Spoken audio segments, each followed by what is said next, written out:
Waking up in some place, the first thing the guy thought about was that he didn't really remember who he was, how he got there, and why he was there on the seashore and not elsewhere. He was not interested in the sea and the wreckage of whatever was in it. He was looking at the grove in front of him, trying to understand why he had to be in this place. His memory did not seem to want to help him. 4. After some thought, he decided to explore the sea, hoping to find some clues. But the sea was silent and merciless, and gave him no answers. He couldn't see any sign of land on the horizon, and he couldn't tell what part of the world he was in, which made him feel even more confused and desperate. In the next moment, the guy felt something swim up to his leg and began to beat against it, trying to swim over the obstacle. When he lowered his head down, he was not without surprise to find that it was something that looked like a small house or booth, but it was not clear what it was doing in the sea. So the guy decided to pick it up and bring it closer to his eyes to get a better look and see for himself what it was. To his even greater surprise, on the box itself, he read the inscription mail, which meant that somewhere out there are still people who receive this mail. Looking around, the boy saw a peg to which it appeared to be nailed, and quickly approaching it, he put the box in its place, saying that he thought he should take a walk along the shore, and he was sure he would find something there. Leaving the mailbox where it was, he turned around and walked along the shore, hoping to find any more clues that might help him figure out where he really was. After a while, when it was already dark around him, he came back to the crate and the traces he had left near it earlier.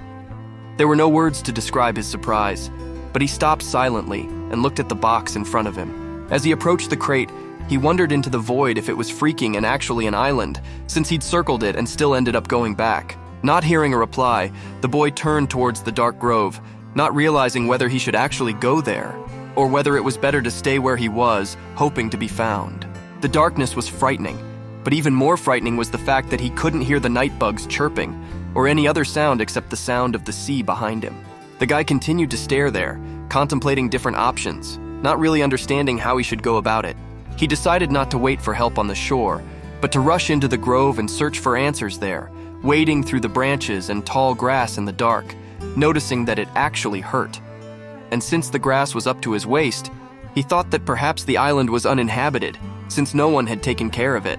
As soon as he lifted his head, a jet of sunlight hit him in the eye, so bright that it literally blinded him and made him squeeze his eyes shut and cover his eyes with his hands, even though it was night. The next moment, however, the guy covered his eyes in surprise at the torrential rain that had started pouring down out of the blue, screaming loudly about how this was just some damn thing he hadn't signed up for. As he ran farther, he noticed a rock in the distance that was illuminated by bright sunlight, despite the heavy rain that still hadn't stopped. The next moment, the sun set again and darkness fell, but despite everything, the guy noticed that the rock he saw hadn't disappeared anywhere. Deciding to wait out the storm there, the boy quickly ran up and hid under a rock, and just in time, because the rain again poured with unknown force, and it was impossible to predict when it would end. As he looked at it and watched what was going on around him, the boy knelt down and said that the weather seemed to be very unpredictable. He still didn't know where he was either. Suddenly, the phone in his pocket beeped with a notification, drawing the attention of the guy who had apparently forgotten about it. The guy turned his head in his direction in surprise. Perhaps this was his only chance to find out where the hell he was and what the hell this place was.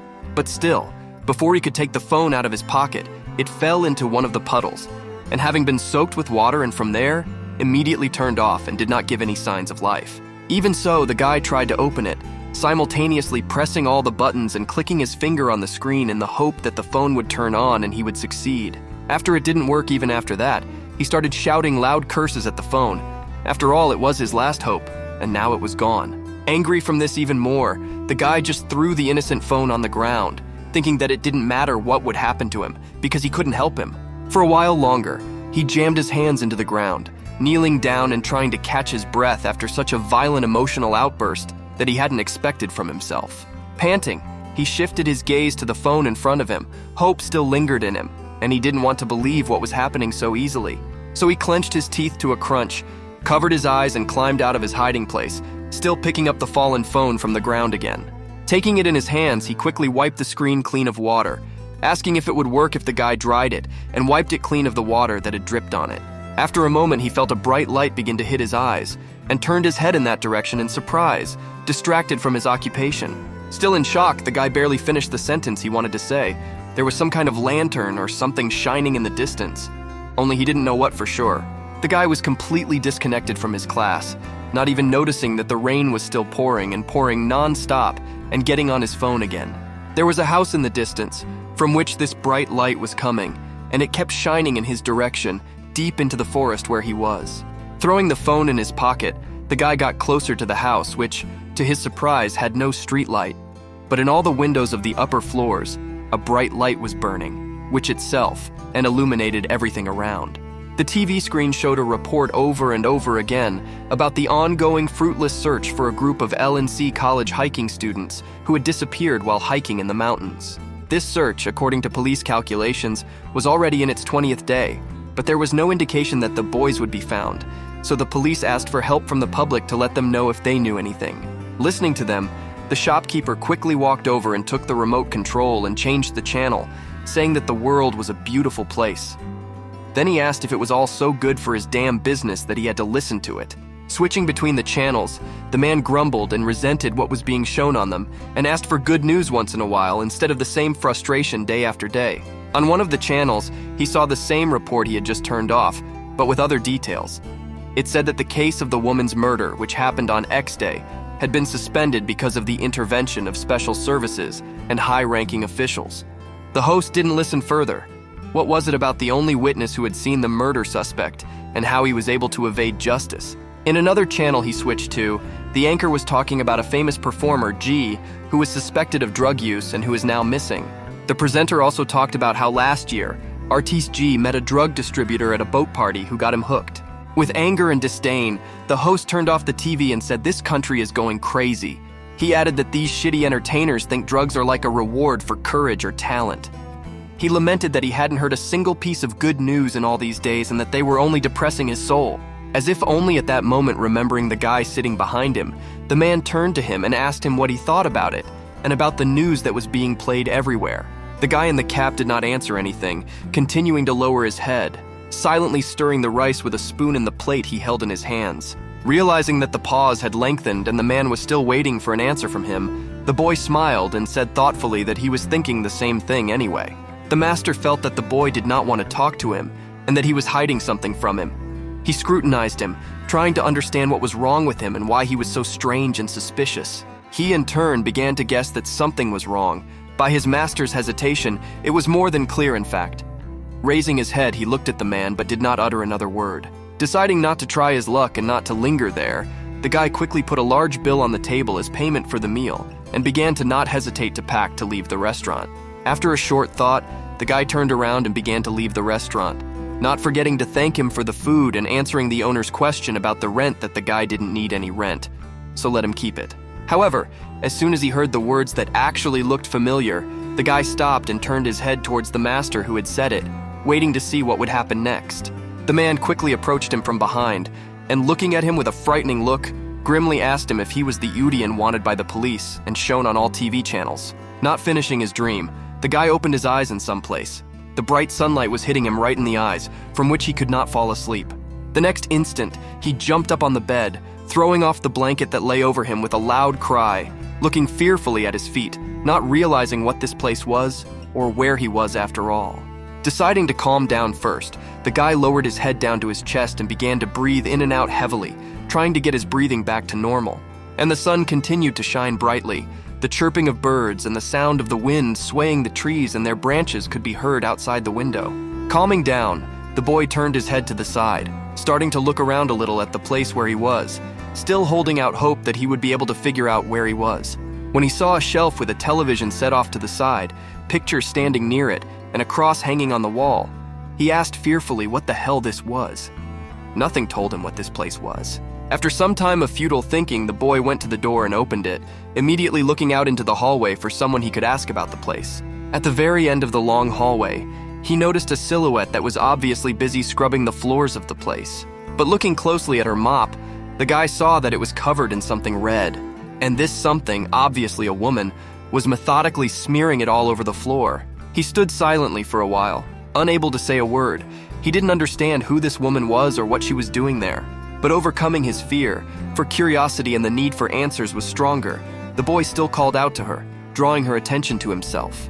The silhouette immediately turned around, It was indeed a rather tall, middle-aged woman who asked what he needed with a friendly smile, apologizing that she hadn't noticed him before. The guy came closer, and in response to her question about whether he was awake, he said he was. Then he apologized and asked where he was, because he didn't remember anything.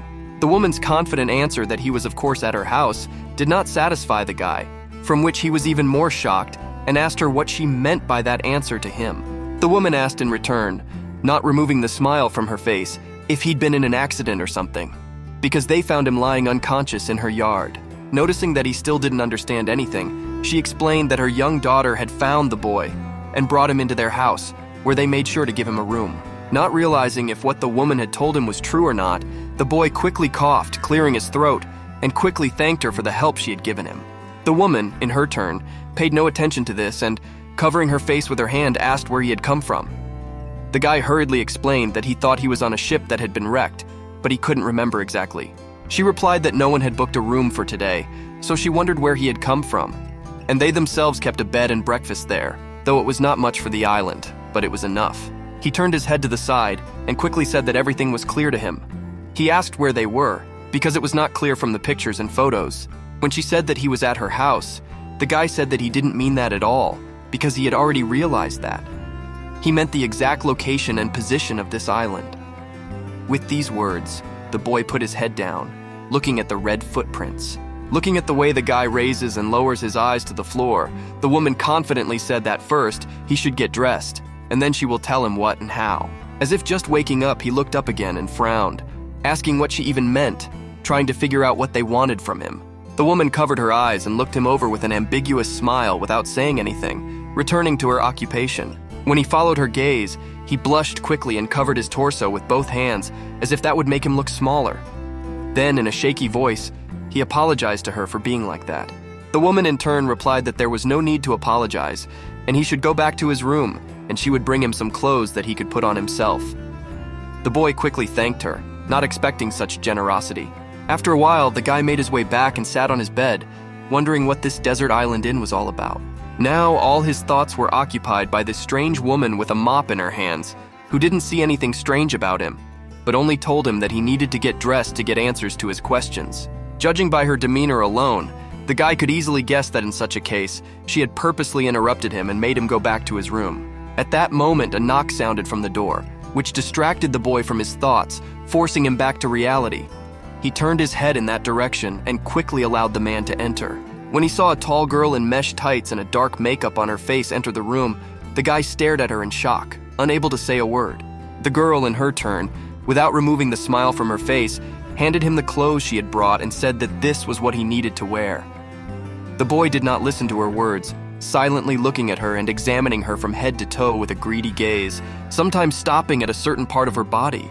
She was obviously not satisfied with such attention to herself, and so she asked unhappily why his gaze was running up and down like that. And then, without waiting for an answer, she said even more unpleasantly that it was actually very rude.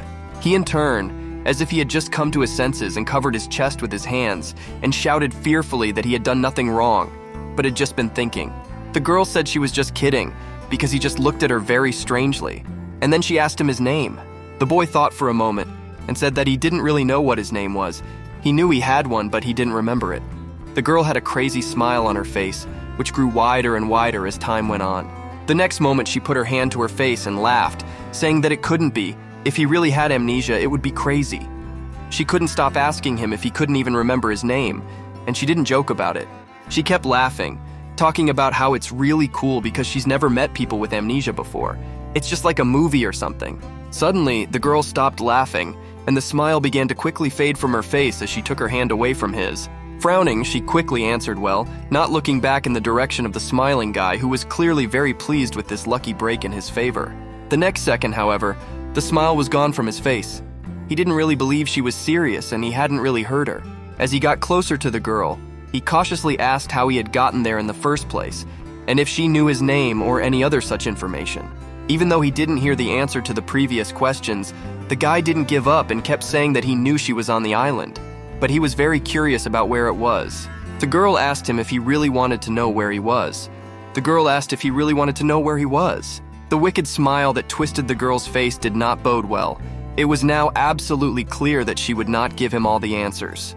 Without stopping smiling or turning around at the people standing in the doorway, she asked what she meant by where and said he was at their house. So why did he keep asking where he was? A while later, the whole family gathered around the table in the kitchen and folded their hands in a gesture of prayer. The father of the family at this time sat at the head of the table and read the prayer aloud, covering his eyes and not looking at those gathered around him. After a moment, he finally finished reading the whole and said amen, raising his head and gazing fixedly at the guest who was seated just in front of him at the other end of the table. A little while later, he smiled and, looking the boy in the eyes, said that their table is certainly not bursting with plenty of food, but still, he asked him not to be shy and help himself to what he has on it. The guy immediately took one of the plates of hot meat and said with a smile that they had plenty of food, and he thanked them for their treat and hospitality. The man seemed to let his words pass his ears and asked how his wounds were, and if he was in good health. The one in turn raised his hand and showed the bandages, laughing and saying that it was nothing serious, so he shouldn't even bother. After being told that it was good, the guy picked up a knife and fork and began to cut into the steak on the plate. Taking a small piece with his fork, he immediately put it in his mouth and chewed it thoroughly, trying to taste the full flavor of the steak. When he swallowed a bite, he thought it was pretty good, and he immediately put another one on his fork, not noticing the silhouette of a woman behind him, who came up and asked him how he liked her food. The boy turned toward her, shuddering, and after a moment's hesitation, he said awkwardly that it was indeed delicious, and she was a great cook. But to his surprise, even after his words, the woman continued to stand silently at his side and stare at his face, as if these compliments were not enough for her, and she was waiting for more compliments. So he poked the meat with a knife and said that this meat is not really raw or overcooked, so you can say it's perfectly cooked. About the sauce that was served with the steak, the guy said that the sauce had a peanut flavor, so it's slightly sweet and flavorful. And all of that, in the end, complements the flavor of the meat very well. At the end, he said that normally he didn't like steaks at all, but this one was excellent, and he never thought he'd get to taste something like this on an isolated island like this. The woman smiled, seeming to be satisfied with her answer for once, so she stepped away from the boy, stopped glaring at him, and walked back. As he watched her sit down at the table, the man said that his wife was really quite a good cook, and in fact he was really lucky. The boy quickly agreed with him, and then changed the subject and asked if they could tell him where he was. The man immediately interrupted him and turned to Romy, telling her to pour tea for their guest. Romy immediately obeyed, and quickly poured tea from the teapot into a mug and brought it to the guy, placing it in front of him with the words that it was his tea. The man didn't even have time to reply, staring in shock at the cup of tea that was brought to him. It reminded him of something. Its color reminded him of the same color of some sludge he had seen in the hallway, which the landlady had carefully wiped from the floor. Meanwhile, Romy, still holding the teapot, said it was dogwood tea. Then she asked if it was really delicious and healthy. Listening to her talk about it being bright red and all, her sister laughed out loud and said it was the same red color as human blood.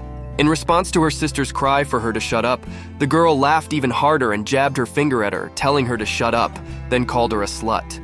The man sitting at the head of the table wiped his mouth with a napkin. The man at the head of the table slowly wiped his mouth with a napkin and then, with a grim look, told them to shut up. At the same moment, everyone was silent, and the room fell into dead silence.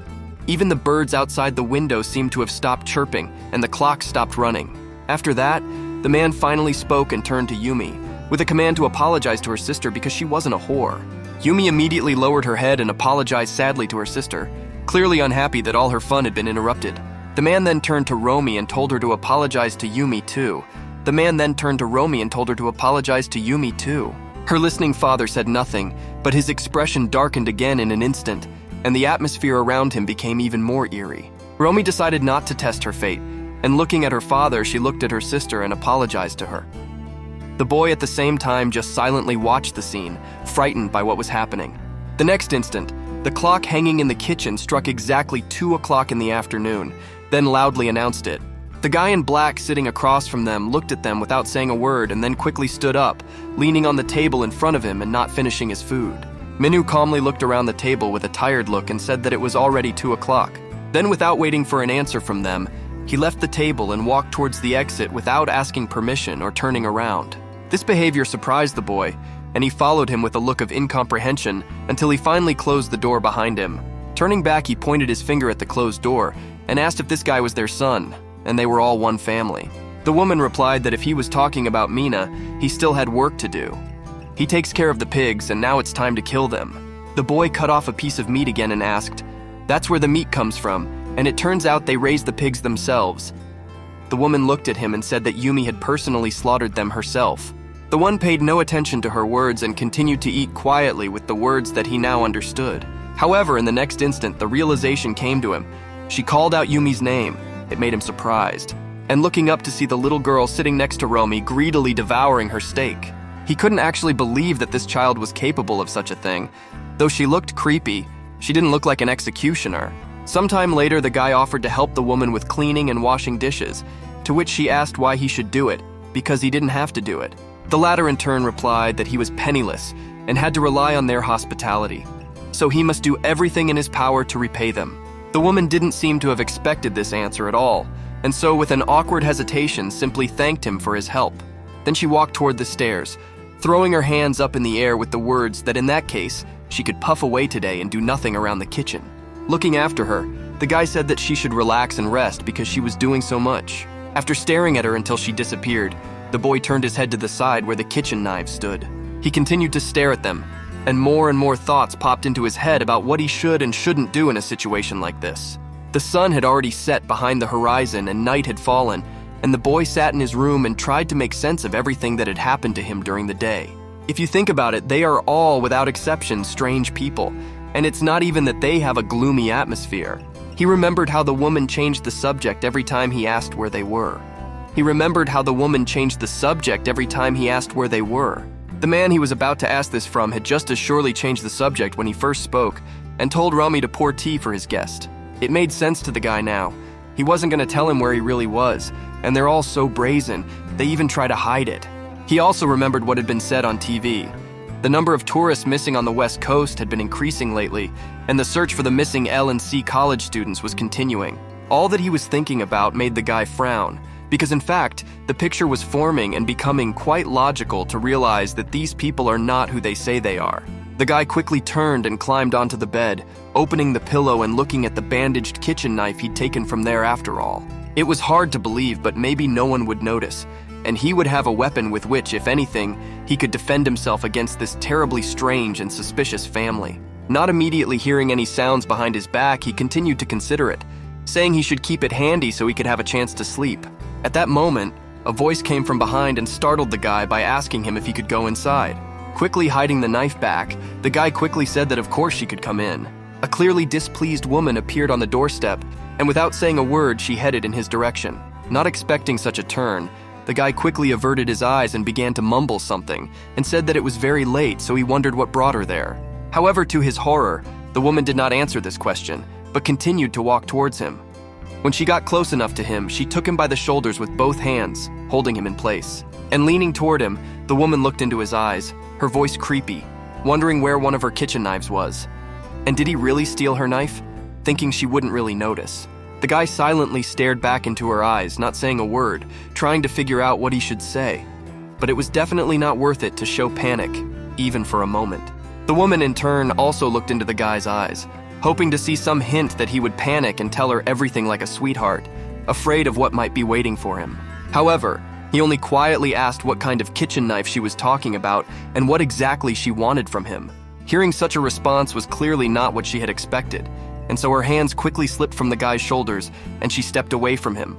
With a quick laugh, the woman smiled and apologized, saying that of course it couldn't be, and she was actually mistaken. Looking at her rapidly changing demeanor, the guy became even more collected and asked if she had a missing kitchen knife and was now searching for it.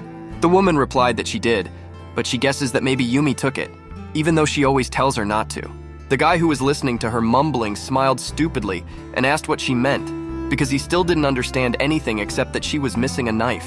The woman in turn said she was sorry she had disturbed him so late at night, and she hoped it had not disturbed him. When she said it was all right, the woman opened the door and winked at him with a smile that said she wished him a good night. And they'd settle up when his memory finally came back. The boy, who continued to smile stupidly, continued to stand in front of the door with his hand raised until the footsteps on the other side of the door fell silent, and everything finally fell into silence. Suddenly, his gaze dropped down to the doorknob. The smile immediately faded from his face, giving way to a wary expression. There was no lock in the doorknob, but instead there was a hole in it, and it looked like he'd been pulled out of there for a reason. Looking at it all, the guy thought it was kind of creepy. The house was full of oddities and the doors had no keyholes, which meant that the rooms didn't even lock. With all these thoughts, he didn't even notice how deep night came and the moon came out, sometimes overlapped by clouds that were driven here and there by the wind. Later, even lying in bed, he couldn't sleep, no thought leaving his head and forcing him to open his eyes every couple of minutes. After a few minutes, he thought that in a place like this, he would never be able to sleep. And so he immediately got out of bed, leaving all these hopeless attempts to sleep properly and rest from everything that was going on, forgetting himself in the saving sleep. Then he went to the window looking outside, hoping to distract himself, since the dream had happened. The picture outside was pleasantly pleasing to the eye. A slight breeze swayed the branches of the trees. The familiar chirping of bugs and the sounds of all sorts of animals in the forest in front of the hotel could be heard. But looking at all this, the guy only frowned. He couldn't think about beauty or anything like that right now. He had to remember everything. He stood like that, not noticing the rising moon, thinking only that he just vitally needed to remember everything, who he was and how he got there. A sudden thought came into his head, and he immediately opened his eyes wide in shock. He was now remembering everything that had happened to him since he'd gotten to the island itself. How he found his phone in his pocket, and not caring that it was getting even wetter in the rain, tried with all his might to open it, flicking at the screen with his fingers. Even when he failed, he didn't stop to think what he should do to turn it on, but kept hysterically pressing the screen trying to open the phone. And when he failed to do so, he simply threw it away from him with a loud scream, not caring about anything at that moment, being irritated by what was happening. Now he realized that he had lost his phone, probably forever. If he hadn't thrown it away, but had taken it apart and dried it out, he might have been able to use it again and find out where it was. The next moment the lad heard some sounds from below, after which he quickly lowered his head and began to gaze there. Down there, Mina was walking down the path at a brisk pace, followed at a slower pace by some guy with a sack on his back. In the light of the lanterns on the sides and the rising moon, they were clearly visible. The whole picture made the boy frown incomprehensibly. It was late at night after all, and all the animals they were raising were asleep. That guy in the black sweater who was slouching in front, the one who was Minyu, the one who bred and tended the pigs. It was unclear who the other guy in the plaid shirt following him was. He'd never seen him before, and it was a challenge to see him from behind. After pondering for a while, the guy rushed to his bed and opened the pillow, immediately pulling out a hidden kitchen knife from there. He went to the door a little while later and tried to open it quietly, stepping outside at the same time. He had to act quickly and quietly now, or he would be caught, and then who knows what would happen to him. Without leaving the room completely, the boy quickly looked around, checking to see if anyone was in the hallways. He remembered the guy he had seen with Minyu. This guy was definitely not at dinner. He would have recognized him, and his appearance said he was clearly not from that family. Trying to figure out what was finally going on, the guy headed forward down the corridor towards the stairs, having first made sure that absolutely no one was there. He quickly turned one of the corners and tried to walk down the stairs, which creaked with each step. He didn't know if the owners of the house had heard the creaking, but he hoped they hadn't. Once past the stairs, he made his way quickly to the exit door and grabbed the handle, but he heard a conversation from the kitchen that made him slow down a bit. While the boy was trying to open the door quietly, he was listening to Yumi in the kitchen apologizing to her mother and saying that this time, it was definitely not her who took the knife from the kitchen. To his surprise, the woman, by the sound of her voice, immediately believed her and asked if it was true. And if she was so sure, who did she think it was? The girl shouted irritably that she didn't know who it was, and it was probably the new guy. The woman replied that it was definitely not him, and she had already checked him out. The guy's eyes widened in shock when he heard the woman ask the girl not to say that she wanted to sweep his room tomorrow while cleaning, to which the girl replied, "Who knows?" The guy froze in front of the door. Horrified at her next words, she pronounced that maybe the guy was just hiding a knife under his pillow. It was a definite hit, but luckily, apparently, they didn't know that for sure. When he came to, he quickly pulled the doorknob toward him, and jumping out, quickly slammed it shut, moving farther away from the house. And the moon continued to shine and illuminate everything around with its light. I could even say that it was shining unusually brightly. However, the guy didn't pay any attention to it, looking at Minyu telling the guy who was with him that they would see each other in the morning. This guy seemed to miss his words by a long shot, because he continued to stand there and stare at him silently, as if waiting for something else. Then Minyu, looking at him with a creepy look, grimly said again that they would see each other in the morning, again insinuating that he should pack his things and get the hell out of there. This time the boy finally listened to him, and so he gathered up his things and the boards he had brought, and with the words, "well," went back down the path. Not noticing the guy behind the tree who was watching him, he stopped, and with an angry look in front of him clenched his teeth and said through them that they were all just crazy fuckers. Looking at him, the guy smiled. Apparently he didn't like this family either, so he might be able to help him and tell him where he was and what was going on. So he immediately came out from behind the tree and coughed softly, drawing attention to himself. The guy, however, froze in fear, not turning in the direction from which the sound was coming. He quickly turned back and grabbed the saw, shouting that he didn't say anything, that he was working and not distracted from his work. The guy slowly approached him, holding the knife behind his back with one hand. Not listening to the guy's awkward attempts to justify himself, he gestured for him to be quiet, and quietly explained that he wouldn't tell anyone anything. After a while, he and the guy reached the place where he was working. It was a small barn that he needed to fix and tidy up. Looking at him, the guy in the plaid shirt said his name was Jin Tae-hee, and then turned around to go about his business. The guy said okay and asked if he lived there. Jin Tae-hee asked him if he didn't know him. The guy scratched his head awkwardly and said that, to be honest, he'd been in an accident and lost his memory, so no. Hearing him ask if they had met before, Tae-hee put a hand to his head and exhaled tiredly, looking at his feet. The guy didn't wait long and said that maybe he knew where they really were. Tae-hee replied that he didn't know and said not to ask the question, and especially not to ask that question of that crazy family. And from what he can see, he doesn't really remember anything. Determined to tell everything, Tae-hee said that last night, in the pouring rain, he had seen him on the seashore, and followed him out of the woods until he reached the lanterns of the inn and entered the inn grounds itself. From what he could see, the guy was exhausted and probably not much of a danger to anyone. And coming closer to the hotel, looking at the light inside, the guy said joyfully that thank God there were people inside, and maybe they were the ones who would help him. Suddenly, a silhouette in a dark raincoat and holding a shovel appeared behind him. The silhouette was Tae-hee. Without thinking long, he swung at the guy with the shovel he was holding and then immediately hit him, knocking him out. After telling all this, Tae-hee frowned and pronounced that the guy should let them see that he was useful to them. The guy in turn nervously asked why he should do that, since he could leave the island anyway. Tae-hee frowned again, glaring at him, and then in a confident voice, said that he had to do it simply because he already had to. A while later, when the guy had already returned, the woman decided to make the rounds of her hotel, walking through all the floors with a flashlight on her outstretched arm. She walked forward along the creaking floorboards, past the various rooms on either side of the long hallway. The woman walked past the boys' room first, plunging the hallway behind her into darkness. And then I decided to go back. It was too suspiciously quiet, so it was worth checking to see if that kid was even inside, or if he'd already escaped. Standing in front of the door, she quietly asked the guy if he was asleep, and why it was so quiet really. He had never thought of going to sleep, but now he was shivering, and he lay with his eyes wide open in terror, his head against the pillow, praying that she would go away quickly. After a bit of thought, she decided to look inside through the hole where the keyhole had been, but the feather wasn't answering. To her surprise, she could see through the slit that the guy was lying on the bed, or at least his silhouette was there under the blanket. The next moment, she smiled and wondered how he could have ever fallen asleep, especially under these circumstances, and in this house after all. The boy who'd been listening to her had his eyes wide with horror again. Of course he was awake for that reason, and he wasn't going to sleep.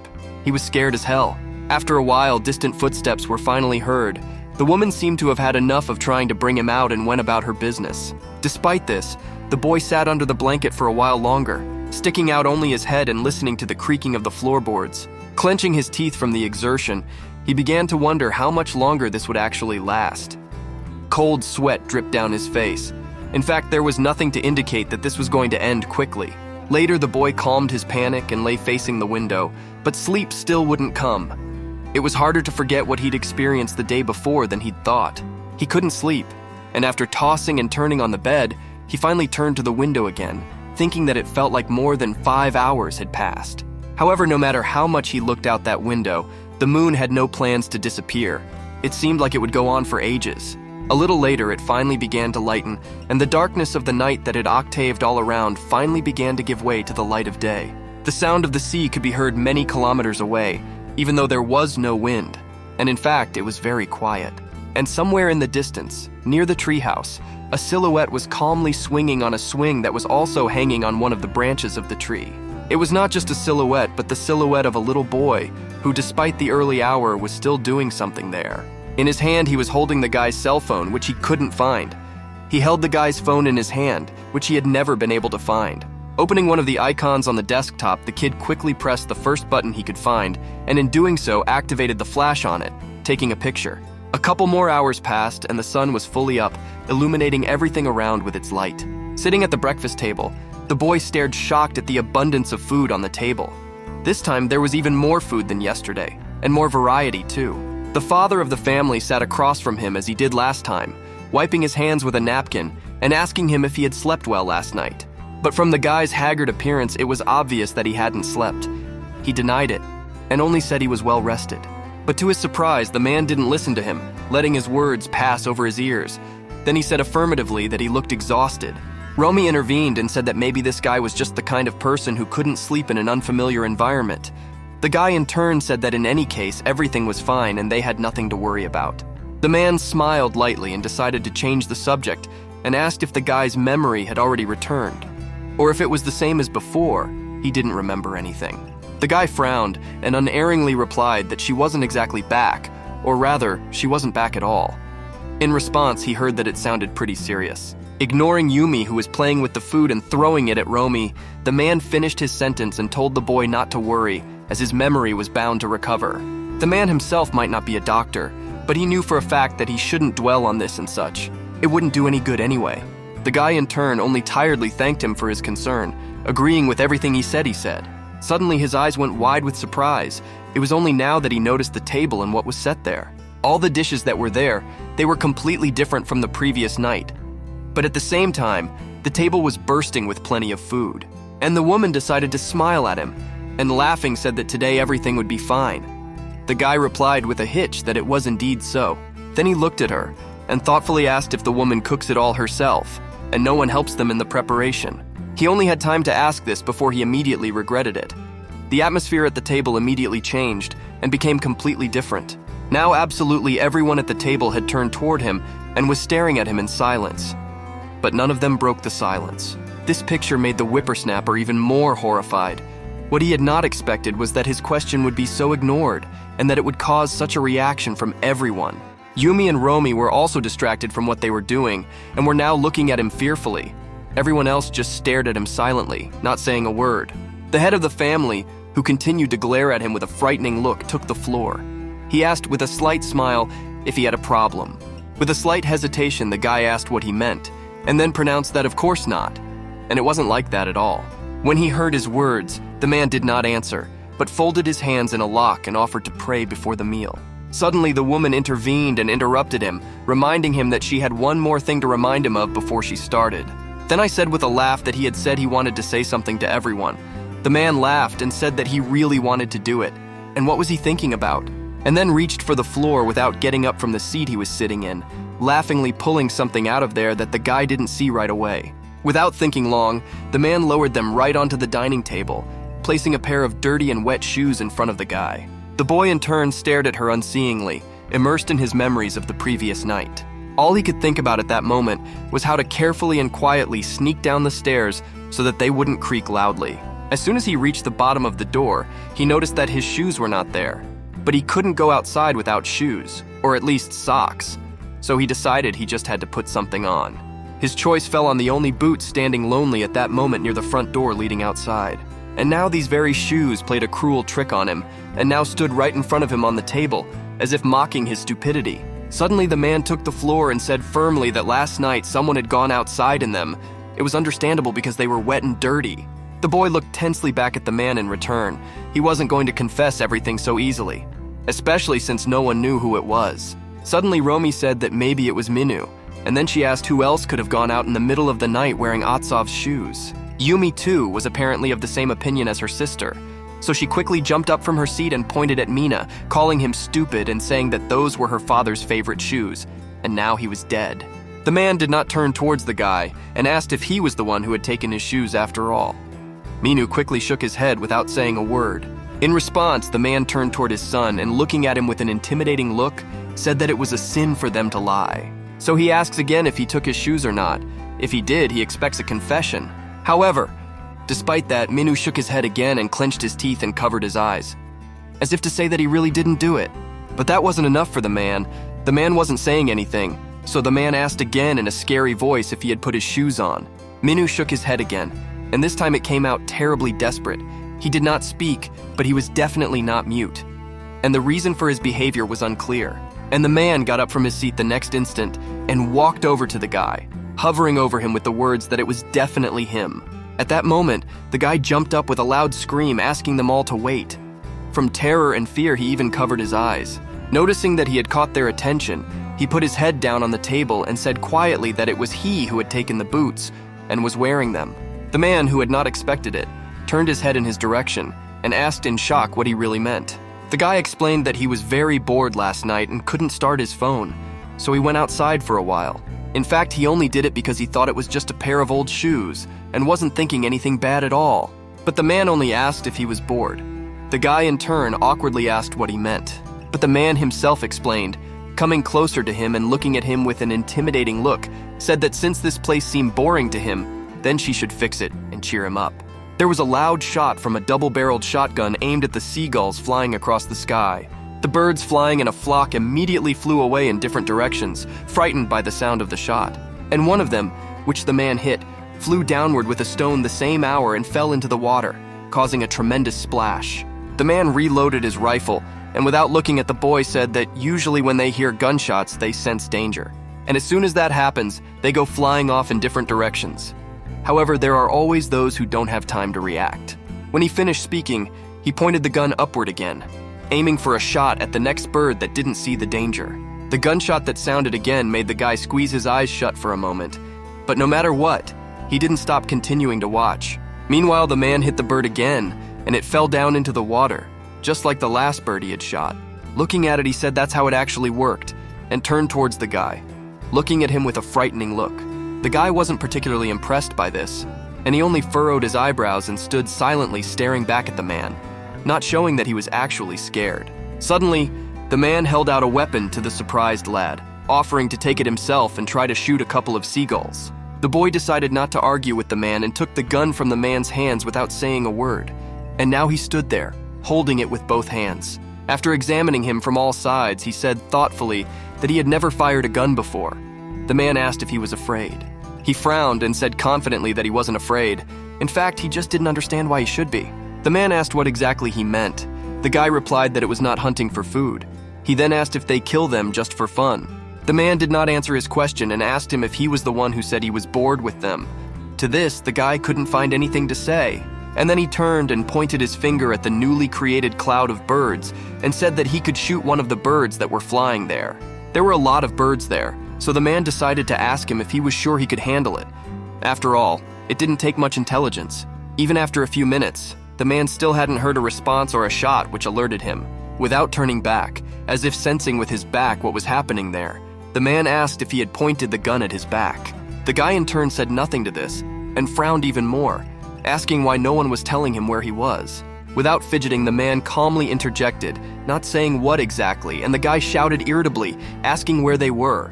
And who is that guy in the clotted shirt, dorky looking, who looks a lot like a slave and runs errands for them? The man suddenly turned around to look at the guy, as he continued to shout questions about what they were even doing on this godforsaken island. Without thinking long, he stepped closer to the guy and grabbed the gun pointed at his chest with one hand. And so, continuing to hold him, looking the boy in panicked eyes, said that this island did not have any name at all. And that guy in the plaid shirt isn't a slave, he's their precious employee, and they just run a small hotel. Just as he knows all this, he also knows that he is, in fact, their guest who is allowed to stay at the inn. Sensing the tension, the guy asked fearfully, without listening to his answers, what exactly he was doing and what he was trying to accomplish. He went on to say, ignoring his questions, that it cost 150,000 won a day to stay at the inn, and food another 11,000 won. On top of that, it costs $30,000 to learn how to shoot. And at the moment, he doesn't pay a single yen at all. Listening to his words that despite this, he still dared to throw his weapon to the owner. The boy nervously shouted and asked him to let go of the gun. However, the man had no thought of letting go of the gun and quickly snatched it out of the hands of the panicked guy, who couldn't do anything in response. The guy didn't expect this turn at all, or that the man would take the gun from his hands so easily. And then, without thinking long, pointed it towards the guy, continuing to glare at him with a creepy look, without saying a word. He continued to glare at him with creepy eyes, as if expecting him to do something or ask questions. But the boy only glared back at him, but his eyes were panicked and frightened. When he saw him smile, the boy quickly squeezed his eyes shut. the man began to pull the trigger of the gun. As soon as the man pulled the trigger, and that sound was heard, the guy crouched down and, covering his eyes and head, screamed loudly. He continued to shiver without saying anything. He was terrified that now he might die by his own stupidity. His eyes were filled with fear, and now he knew for sure that the second shot would be fired and he would definitely die.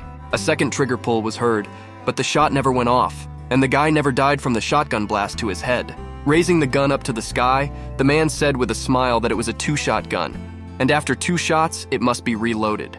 And it makes him laugh a lot, and since the guy is penniless himself, he can't give a proper lesson. Looking at the guy at his feet, the man asked him if he really knew the gun was actually unloaded. When he didn't hear the answer, he said that if it wasn't true, it was still a rather dangerous joke that could end very badly. Watching him smile, the man's eyes went wide and asked if it was all true exactly. Looking up at him from below, sitting on the ground, the guy pronounced that it was exactly like that, and he completely agreed with him. After a while, the guy came to the seashore where he had been before. He sat down in front of the sea on the sand. He looked out to sea, still wondering who the hell they were, and what kind of hotel this was on an abandoned island. He remembered the smile of the man who was pointing the gun in his direction. He wondered why they were all doing this to him. Unwrapping his hair, he thought, and what the hell, why can't he remember anything, not how he got there or who he was? Suddenly, his gaze fell on something lying on its side. Apparently, it was the box of mail he had seen earlier. Saying nothing, he tried to figure out why she was lying on the sand again, even though he was steadying her. He stood up and walked towards the box lying on the sand, wondering aloud how it had fallen. There was no wind after all. As he got closer to her, however, what he saw made him nervous again, and cold sweat rolled down his face. The end of the stick to which the box was nailed, the one he had so diligently screwed into the sand, was sharpened with something sharp like a pencil, and now resembled exactly that. The boy remembered how the night before last, he had first seen this mailbox, which had floated up to him and immediately hit his feet. And he himself, in turn, pried it up and examined it from all sides, trying to figure out what was really what. After pulling it completely out of the water, he also noticed the length of the stick that was nailed to the mailbox. Apparently, he remembered exactly that the stick had been blunt and painted red when all this had happened, and when the mailbox had been in his hands for the first time. And now, the stick was not only unpainted, but its end again was sharpened like a spike, and on top of that, it was not driven into the sand, but just lying there. And all this was even creepier than it looked at first glance. The guy quickly tossed the mailbox peg aside as soon as he jabbed it. It, in turn, fell easily to the sand. He continued to stare at the mailbox with frightened eyes, but the more he stared at it, the more a strange detail caught his eye. This box was closed, and it had been so closed before its end became sharp. And now the boy was curious as to what was in there, and why it was closed. For a few moments, the boy pondered whether or not he should open the drawer, but finally, he reached out and tried to open it. The door opened easily, and then he looked inside. Apparently, there was some kind of paper. He took it from its place without a second thought. Looking at the picture made up of pixels, the guy was trying to figure out what it was and what the picture even meant. Through the picture, something else was visible on the other side of the paper. This pixelated picture appeared to be on a piece of paper with something else on it. That's what it turned out to be. As soon as the boy turned the picture over to the back, he saw the number 5 carefully written there. Looking at it, he tried to figure out what it really meant. It didn't make sense to just write numbers on a piece of paper like that. Suddenly, his attention was caught by Romy walking towards him with a quick step, whom he had not expected to see there at all. He looked at the paper in his hand, and figuring it was one she certainly shouldn't see, quickly crumpled it up. And then he put it in his pocket, discreetly smoothing it so that it wouldn't be obvious that there was something there. Quickly walking over to him, she asked him how it went, and how was his date with her father, since it was just the two of them. Saying that, the girl smiled mockingly, as if mocking him by saying such jokes that weren't funny at all. The guy looked at her nervously and said that her father was a completely unique person, and that a lot of people should learn from him. The girl with a slight smile said yes, and that he really was, and then suggested we go for a walk. And without waiting for the boy, she went forward first, putting her hands behind her back. Saying nothing in reply, the boy followed her example and went after her, a little behind in pace to the girl herself, though she walked slowly. Looking at her, the boy said that her father had told him that this island had no name. The girl agreed with this statement and said that it was true. And to his logical question that somehow they were still in Korea, she only evasively replied that perhaps they were. Then the guy asked if in that case they just took and illegally privatized an entire island in Korea. The girl stood up and froze like a stumbling block when she heard this question.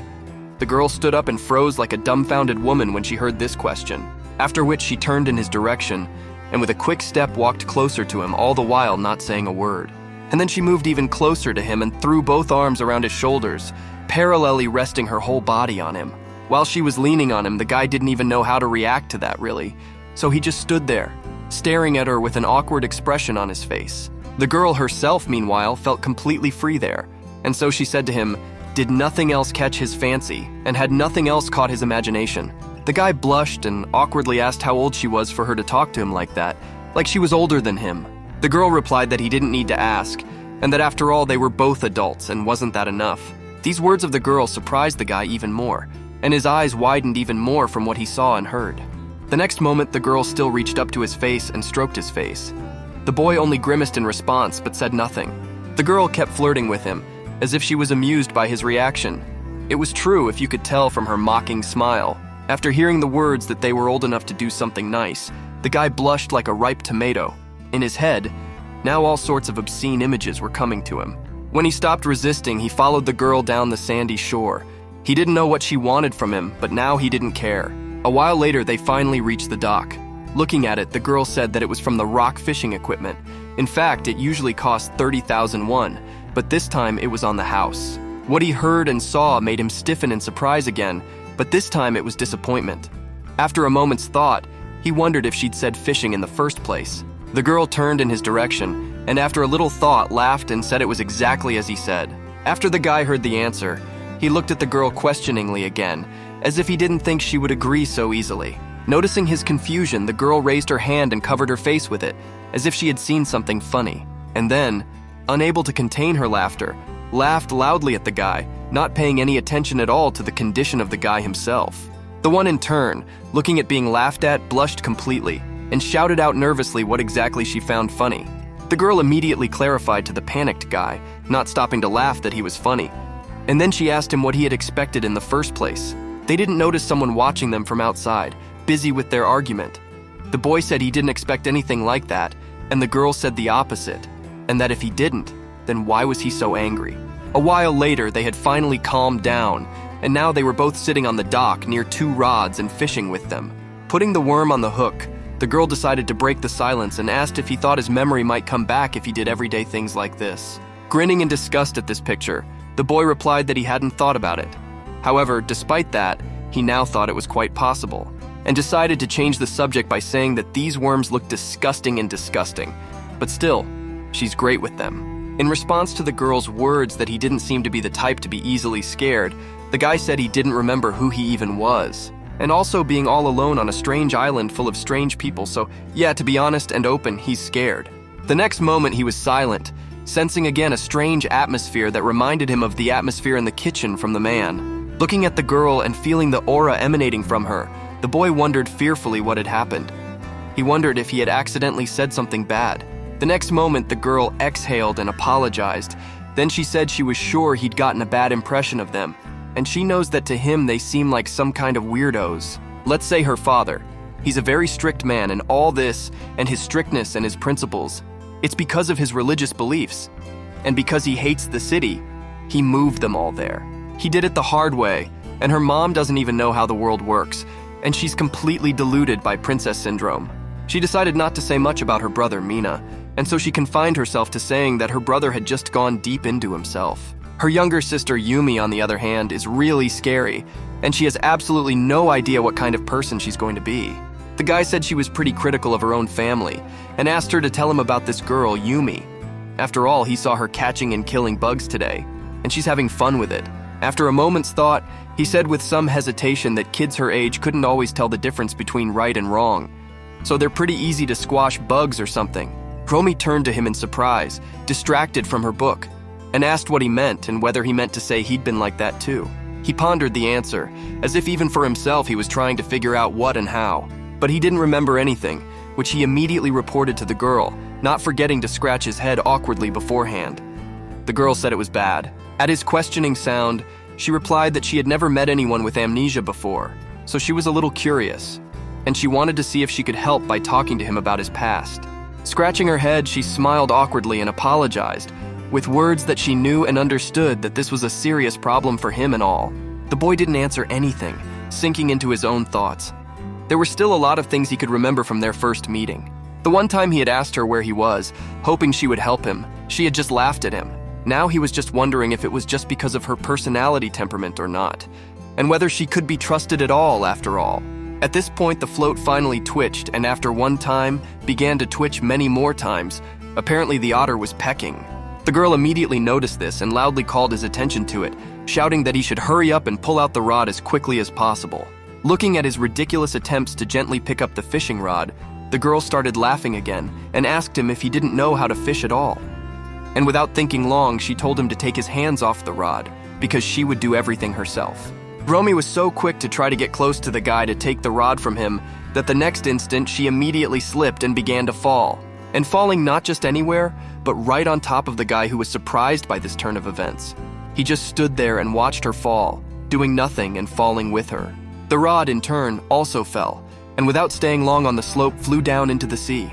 For a while, the girl and the boy continued to lie on top of each other, trying to recover from the fall. Looking at the girl getting up, the guy called out to her and asked if she was okay. Then he said that she should be more careful after all. Romy answered nothing but looked first to the right and then to the left, as if searching out those who might be watching and eavesdropping on them. And then, without further ado, she pressed on his shoulders, forcing him lower, and to lie down again on the rock from which he had just risen.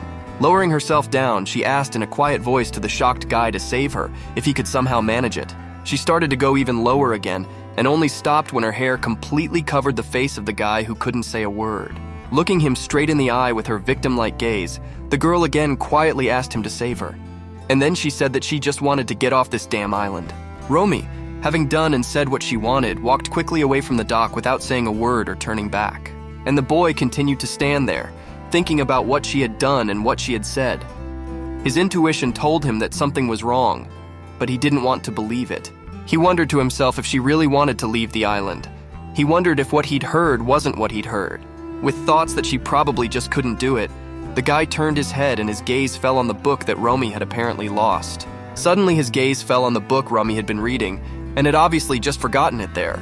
Looking at her, the boy frowned and was about to call out to Romy, but stopped himself just in time. The book was strange to say the least. The cover was completely white, not tattered, and it didn't have a single inscription on it.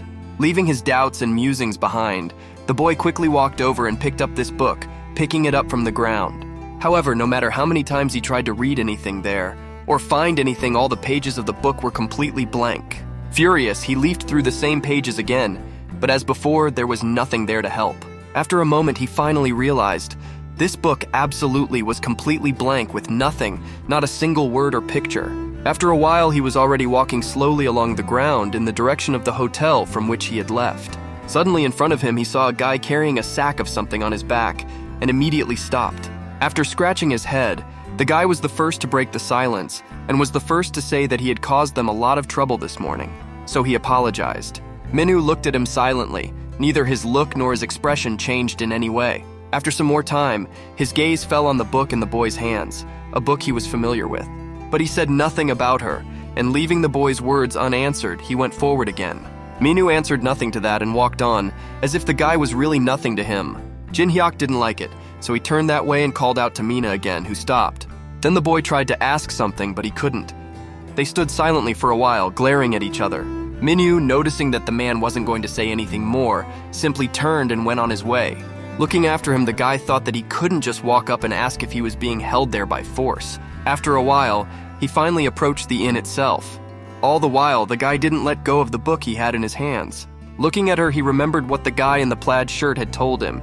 He had to convince and show them all that he was useful. He also remembered the man forcing Mina to confess, and even after the man didn't confess, he pronounced that he was the one who put them on. And how Romy, looking at him, asked him to help her escape the island because she really wants to do it. Without noticing the grim-faced Minu approaching from behind, the guy uttered that actually it gave him goosebumps. In the next instant, Minu gave him a great scare, asking in a quiet, somber voice if he could ask him something. Jumping back from where he was standing, the guy screamed fearfully and asked loudly what he wanted. Toth asked permission to ask something because he was very curious. "This is Romy's, isn't it?" He pointed to the book in Jin-hyuk's hands with his eyes. The guy replied that if he meant the book, he just wanted it and was going to finally return it to the mistress. Minu seemed to increase in size as he asked in a grim voice if the guy had killed Romy and was now carrying that book. Looking up at him, he couldn't understand what they wanted from him and what Minu wanted from him. Continuing to stare at him with creepy eyes, Minu said affirmatively that he had killed her after all. Looking at the sickle in his hands, Jin-Hek asked what he was even talking about, and why would he even kill her? Everything was fine after all. However, his words passed his ears and said that now he would definitely finish him off, and he had nowhere to run. Deciding not to try to talk again, for the threat of death was too great, the lad rushed toward the house. He ran headlong, hoping that he would still make it and that the madman behind him wouldn't catch up with him. But even when he got there, he found that the door was actually locked, and so started yanking the handle in a panic, screaming why it was even closed. And what the hell was wrong with these doors in the first place? Minu was only getting closer to him, and not about to back down. He was pretty sure he was the one who had killed Romy, and didn't even bother to check. Jin-Hek decided to take one last chance and turned to Minu, panicking, asking if he'd lost his mind. He said he'd already said he hadn't killed Romy, and he was just a crazy bastard. Minu paid no heed to his words and pleas for him to stay away and not touch him after all. Even still, the guy kept hysterically screaming to get off of him because he's just fucking crazy. At that moment, Yumi appeared and called out to her brother and indifferently said that she had just seen Romy. Smiling slightly at the fact that they were finally paying attention to her, the girl said that she was just putting on a fashion show in her room. Minu turned his head in her direction and asked if Romy was alive, and Yumi replied that unfortunately yes. The girl held out her hand and pointed to the book with words for him to give the book he was holding to her. As if he didn't immediately understand what she was saying, the guy once again asked her what she meant. Yumi clarified again that she meant the book. All the while, she didn't stop smiling. Taking it, she flipped through it with a slight frown, looking as if she was actually reading something. After a while, she exhaled boredly, looking at the guy with a look as if to say no way, and then tossed the book back to the guy, who looked at her in surprise as cold sweat continued to run down his face.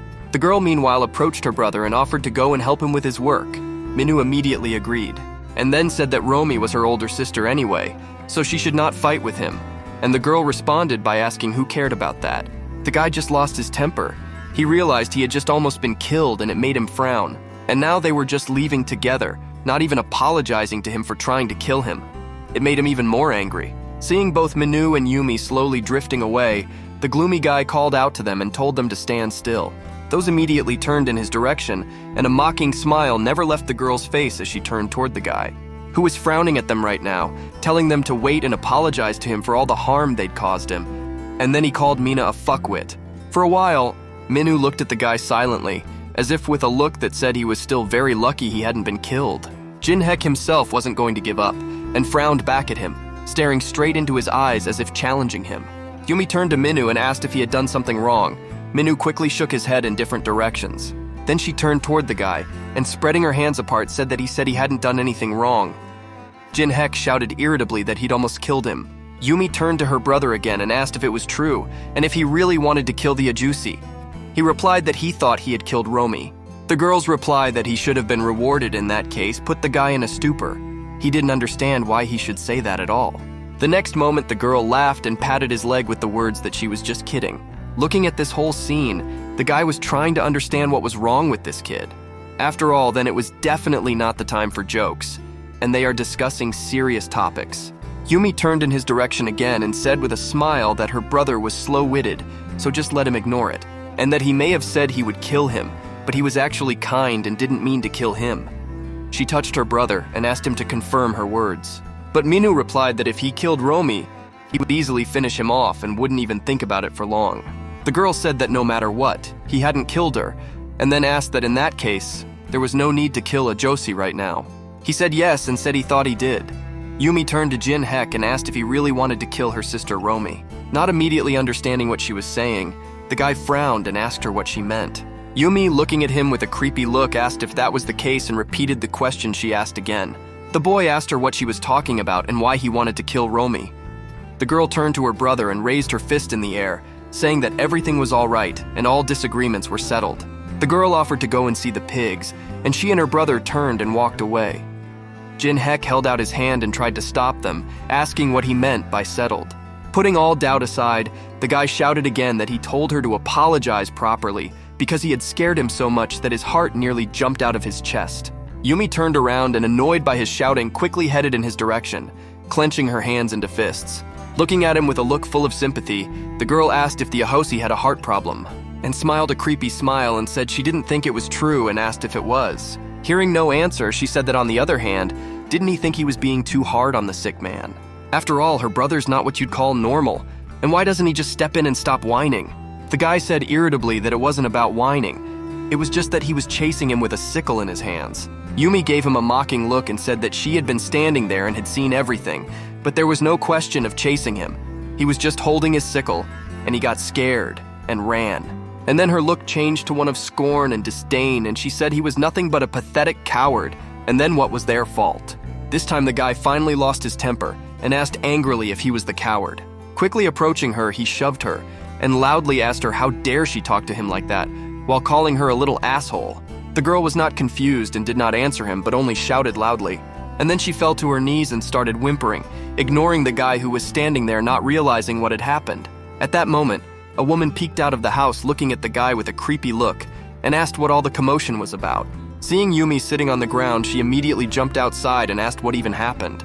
The girl cried and said that Ajosi was calling her brother names because he was disabled, and he also called her an asshole and wanted to hit her. The guy himself didn't stand for such lies and loudly asked what she was saying and when he would hit her. The woman interrupted him and said she didn't think he was like that. Then she asked him why he was raising his voice, because it was scary. She didn't give him an excuse, saying she thought he was a decent man, but he disappointed her. And her kids are very good, and he has no right to bully them or call them names like that. The boy was shocked and tried to object, but the girl interrupted him with tears and loud screams, rushing to her mother. Ignoring the guy's shouts for her to stop this nonsense, the girl told her about how Ajosi had humiliated them, called her Appa disabled, and told her she was a little asshole and her sister was a bitch. The woman turned her head toward the guy, gloomily looking at him without saying a word. The guy was not so much frightened by that look as by the situation itself, from which, by the looks of it, he had no way out. The girl looked at him mockingly, realizing just as much as the guy himself how much trouble he was in. The somber atmosphere standing there now came from all the family members, and the woman looking directly at him pronounced that they needed to speak privately. After a while, the woman brought tea into the living room where the guy was sitting and waiting for her to arrive. But when she poured the tea and set the cup in front of him, he didn't even lift a look of utter horror from the floor. It was some time before he raised his head and looked at the woman like a misbehaving puppy. The woman sat silently and stared at him, but she was clearly not going to be the first to start a conversation. And so they both sat there for a while, just looking at each other. Then simultaneously they started talking. The guy said it was just a misunderstanding, and he would never say something like that about her kids, and the woman asked if he took it. Looking at his confused face, she explained that she was talking about the kitchen knife, and asked him again if he had taken it. Smiling, the guy played dumb again and asked what she meant. The woman replied that wherever she looked for him, she couldn't find him. The guy was trying to figure out what the hell it was, and why she was suddenly talking about a knife out of the blue. In the meantime, the woman said she'd searched his room, cleared everything up and down. The look on the guy's face changed. He couldn't believe what he had just heard from her. Meanwhile, the woman kept saying, looking at him with a fearful look, that she hadn't found anything after all. And it was strange, because she was sure he had taken it. Night had long since fallen, as the lad finally found the very treehouse he was now to live in. Looking at him, he took hold of the strap of his backpack and said with a frown that he had finally found it, this treehouse, and then began to climb up the Lempna, wasting no more time in idle conversation. As soon as I boiled off the door, I was immediately in a small room filled with obviously old things and toys. In addition to the mess that was in the house, there was also just a disgustingly horrible smell, which made the guy think that the place must have been abandoned for a long time. After a while, he decided to also make himself dinner on the old tile that was already there when he got there. Quickly sipping his ramen sticks, Jinhek couldn't stop thinking about the events that had happened that day. Back when he and the woman were talking, she apologized and said she couldn't let him continue to sleep in her house. The guy was shocked to ask what she meant, something he hadn't expected. The woman explained that she couldn't trust him enough to leave him overnight, and yet he was the one who stole the kitchen knife. Jinhek immediately jumped up from his seat and asked her to wait, saying that this was the second time he had said he hadn't touched the knife. However, the woman did not even listen to him, and so said that at the moment until the knife was found, he would sleep in the treehouse. He remembered this now, looking glumly at the knife he himself had stolen. He knew perfectly well that it was true, that he had taken the knife, but now he didn't really know what to do with it. And also, he was very curious as to how this woman could even be sure it was even him. After a while, his plate and pot were completely empty, and all that was left was to wash them. The guy himself was lying on the wooden floor with his arms spread apart, thinking that it looked like he was going to have to live there for a while. but he still thinks it's for the best. From the window, he can watch the approach to the cabin, so if anything, he'll know in advance if someone suddenly wants to visit. And after all, the only way to get there is to climb the rope ladder hanging outside. And if he blocks the entrance with boxes, no one can get in without his knowledge. He smiled happily and a little tiredly, thinking that he would finally get a good night's sleep tonight. Feeling a mosquito claw his cheek with force, the guy slapped his cheek with his hand, trying to kill it. Wrapped up tightly in a blanket, the guy lay down on the floor, not really caring about a good place to sleep. For a while, lying silently on the floor, he stared out the window at the moon shining outside. To himself, he was just begging this moon to at least hide quickly this night. After a while, he finally closed his eyes and sank into the embrace of a long and restless sleep. He opened his eyes as soon as he heard the creaking of the swings and the iron chains tied to them. Without thinking long, the guy decided to go to the window and carefully peek out to see who it was. To his surprise, there was just some little kid swinging on a swing there, who obviously wasn't paying any attention to him. Looking at him, Jinhek tried to figure out what was wrong with this kid in general, and why of all places he came to this particular place. The next moment, the kid turned and looked in his direction unhappily, as if sensing his gaze on him. However, the guy did not pay attention to him at all, but to the phone in his hands. In this phone, he clearly saw that it was actually his phone. Meanwhile, the little fellow seemed tired of swinging on the swing, and jumping up from it, rushed into the thicket of the forest. Jinhek decided to try his luck and yelled out to him to stand and wait a minute because he had his phone in his hand. But the kid not only didn't stop, but went on without paying attention to him. Then he quickly ran down the stairs, trying to catch up with the kid and never stopping yelling for him to wait. The dark grove was frighteningly mysterious, and I didn't want to go there at all. But with a quick and frightened swallow, the guy still ran that way, not wanting to lose his phone again because of his fear. The guy ran only forward, bypassing the bushes and grass that met him on his way. After all, he didn't care about that now. Having finally run out into a huge field, the guy stopped to catch his breath. Now he knew for sure that he had finally lost that guy, and he would never catch up with him. But there was still hope, and so he simply began to climb through the bushes, hoping to find something.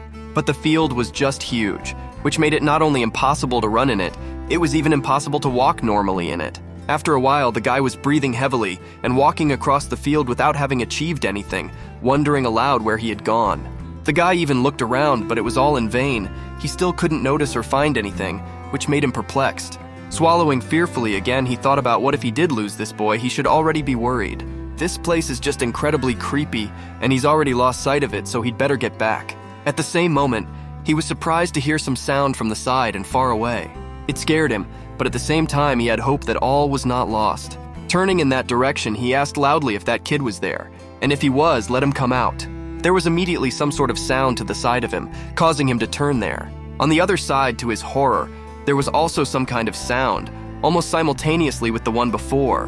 But from above, it was visible that the guy was quickly surrounded on four sides by four black shadows, and now without wasting time, quickly approached him. The boy was surrounded, unable to resist or do anything. He could see no one but black shadows approaching him. Little by little, some incomprehensible silhouettes began to appear out of the darkness. Jinhek was terrified, dousing himself in cold sweat, looking at them with round eyes, trying to figure out what it was. His mouth opened wide in surprise when he saw one of the shadows stand up, and it turned out to be a dark-suited pig. The creature in front of him had a pig snout, but everything else, including clothing and build, was human. As he stood looking at one of them, two more appeared behind him. And strangely enough, all those pig-faced creatures around him, to his horror, looked very much like those islanders. The next moment, the guy opened his eyes and felt the bright sunlight hitting his eyes. He was right in his sleeping bag, and there was no question of him being on the field. He stood up from his seat and clenched his jaw with fury, cursing through gritted teeth that it was all just a dream. After a while, he went over to the swing and started looking around it. Of course, no one was there, but the guy definitely remembered seeing that boy on it, who looked at him with an indifferent look, and sat with his phone. Jin Hyun realized that even in his dream, he looked too realistic. Everything looked realistic. Scratching his head, he swore again, and without noticing the man behind him, he asked where his phone had gone. The approaching man caught his attention with his words about what looked like he was still in one piece. The boy turned and said hello to Tae-hee. He didn't answer, but only asked why he had ignored his advice. Jin Hyun perplexedly asked what exactly he meant, and what advice he was talking about. Tae-hee started unloading the doors with words that he'd already told him not to piss them off. It's basically making life harder for him too. Carrying the door up the stairs to the cabin, he asked if it was true that there was no door in that cabin, and said he was there to fix it. The guy thanked him and decided to help him carry it. and while he was carrying it, he was talking about how the owner of the hotel said he was just an employee. Tae-hee POS'd the last words, then said with a smile that if they said he was an employee, then he thought it must be so. Jin Hyeon thought for a while and frowned and said that he thought so, then asked if he was being held there against his will. Tae-hee stopped and as if frozen in place, and then a little while later asked in response, wondering if after all he had seen, he was still asking. Thoth didn't say anything else, and Jin Hek just said my goodness as they continued to carry the door. After a while, Tae-hee finally hammered the last nails into the door frame, and after checking it for strength, he started to climb down the ladder, saying that he was done and would lock it up later. The guy's gratitude was easily answered with no problem, this time not leaving her out of it. Looking at Tae-hee getting farther and farther away, the guy called him by name and asked him to wait. The one stopped and turned in his direction in surprise, asking what was wrong and what had happened. In response to the boy's question as to whether he had thought of escaping, he interjected the last words. The guy explained exactly what he meant by saying that this family, run a boarding house, so they have a connection to the outside world. He was shaking with the joy of realizing the genius of his idea, which he had shared with Tae-hee, telling him that they should have visitors from time to time. That means they have to use the phone and the internet to book a room. And of course they have to have a boat to come to the island itself, which they can then use. Tae-hee listened to him and emotionlessly replied that he probably did, and in any case, he wished him luck.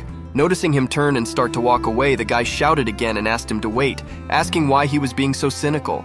Hearing him ask if he wanted to escape from this island, Tae-hee stopped in shock and froze with a frown. At this time, a guy ran up to him and said that, like he said, these people are crazy, so they should help drag and get the hell out of there.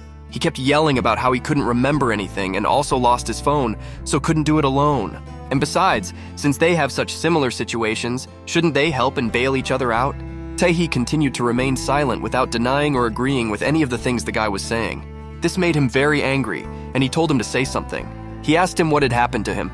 For yesterday, he had been very talkative and cooperative.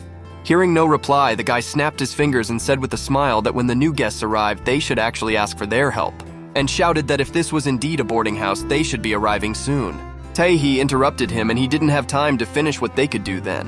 When Tae-hee heard him say nothing, he said that of course he was, and not long ago a few people had arrived. The guy with a happy smile asked if it was really so. Tae-hee replied that it was, but there was one thing. Pointing a finger at his stomach, he said they must be there somewhere now. The boy's face changed and he grimaced in horror at what he had just heard. After a bit of silence, the guy asked what exactly he meant, but Tae-hee didn't answer. And little by little, he said that it was only lunchtime and he was already terribly tired, and he'd better go and eat. This behavior of his infuriated Parn, and he grabbed his arm and turned him towards him, shouting loudly and asking him to repeat what he said. But as soon as he did, the sleeve of his shirt fell off Tae-hee's arm and exposed the bluish-yellow needle marks near his elbow. The guy did not expect to see such a thing, and therefore only stood shocked and looked at it, not understanding how to actually equal. While he was in shock, Tae-hee quickly pulled his hand out of his arm and slapped it. They both stood in silence for a while, and then Tae-hee broke the silence and quietly asked if he had seen everything there. The uncomprehending guy interrogated what exactly the guy was saying. Still, he didn't hear it. Tae-hee turned in his direction and with a crazy smile and creepy eyes, said he asked if he had seen everything and called the guy a bastard. Tae-hee turned in his direction and with a crazy smile and creepy eyes, said he asked if he had seen everything and called the guy a bastard. He didn't know what to say. He didn't expect him to behave like this. It wasn't typical of the Tae-hee he knew. This behavior pissed the guy off. Clenching his jaw, he frowned and asked why he was talking like that. And then angrily asked him why he even thought he had the right to talk to him like that and call him names. Looking at the shaking guy, he asked if those marks on his arm were needle marks, and he nodded his head. The next instant, the guy grabbed him by his clothes, preventing him from breaking free and escaping. The guy picked up Tae-hee and calling him a fucking druggie, asked if what he said earlier was true, and asked what he meant by saying that these people were somewhere inside him.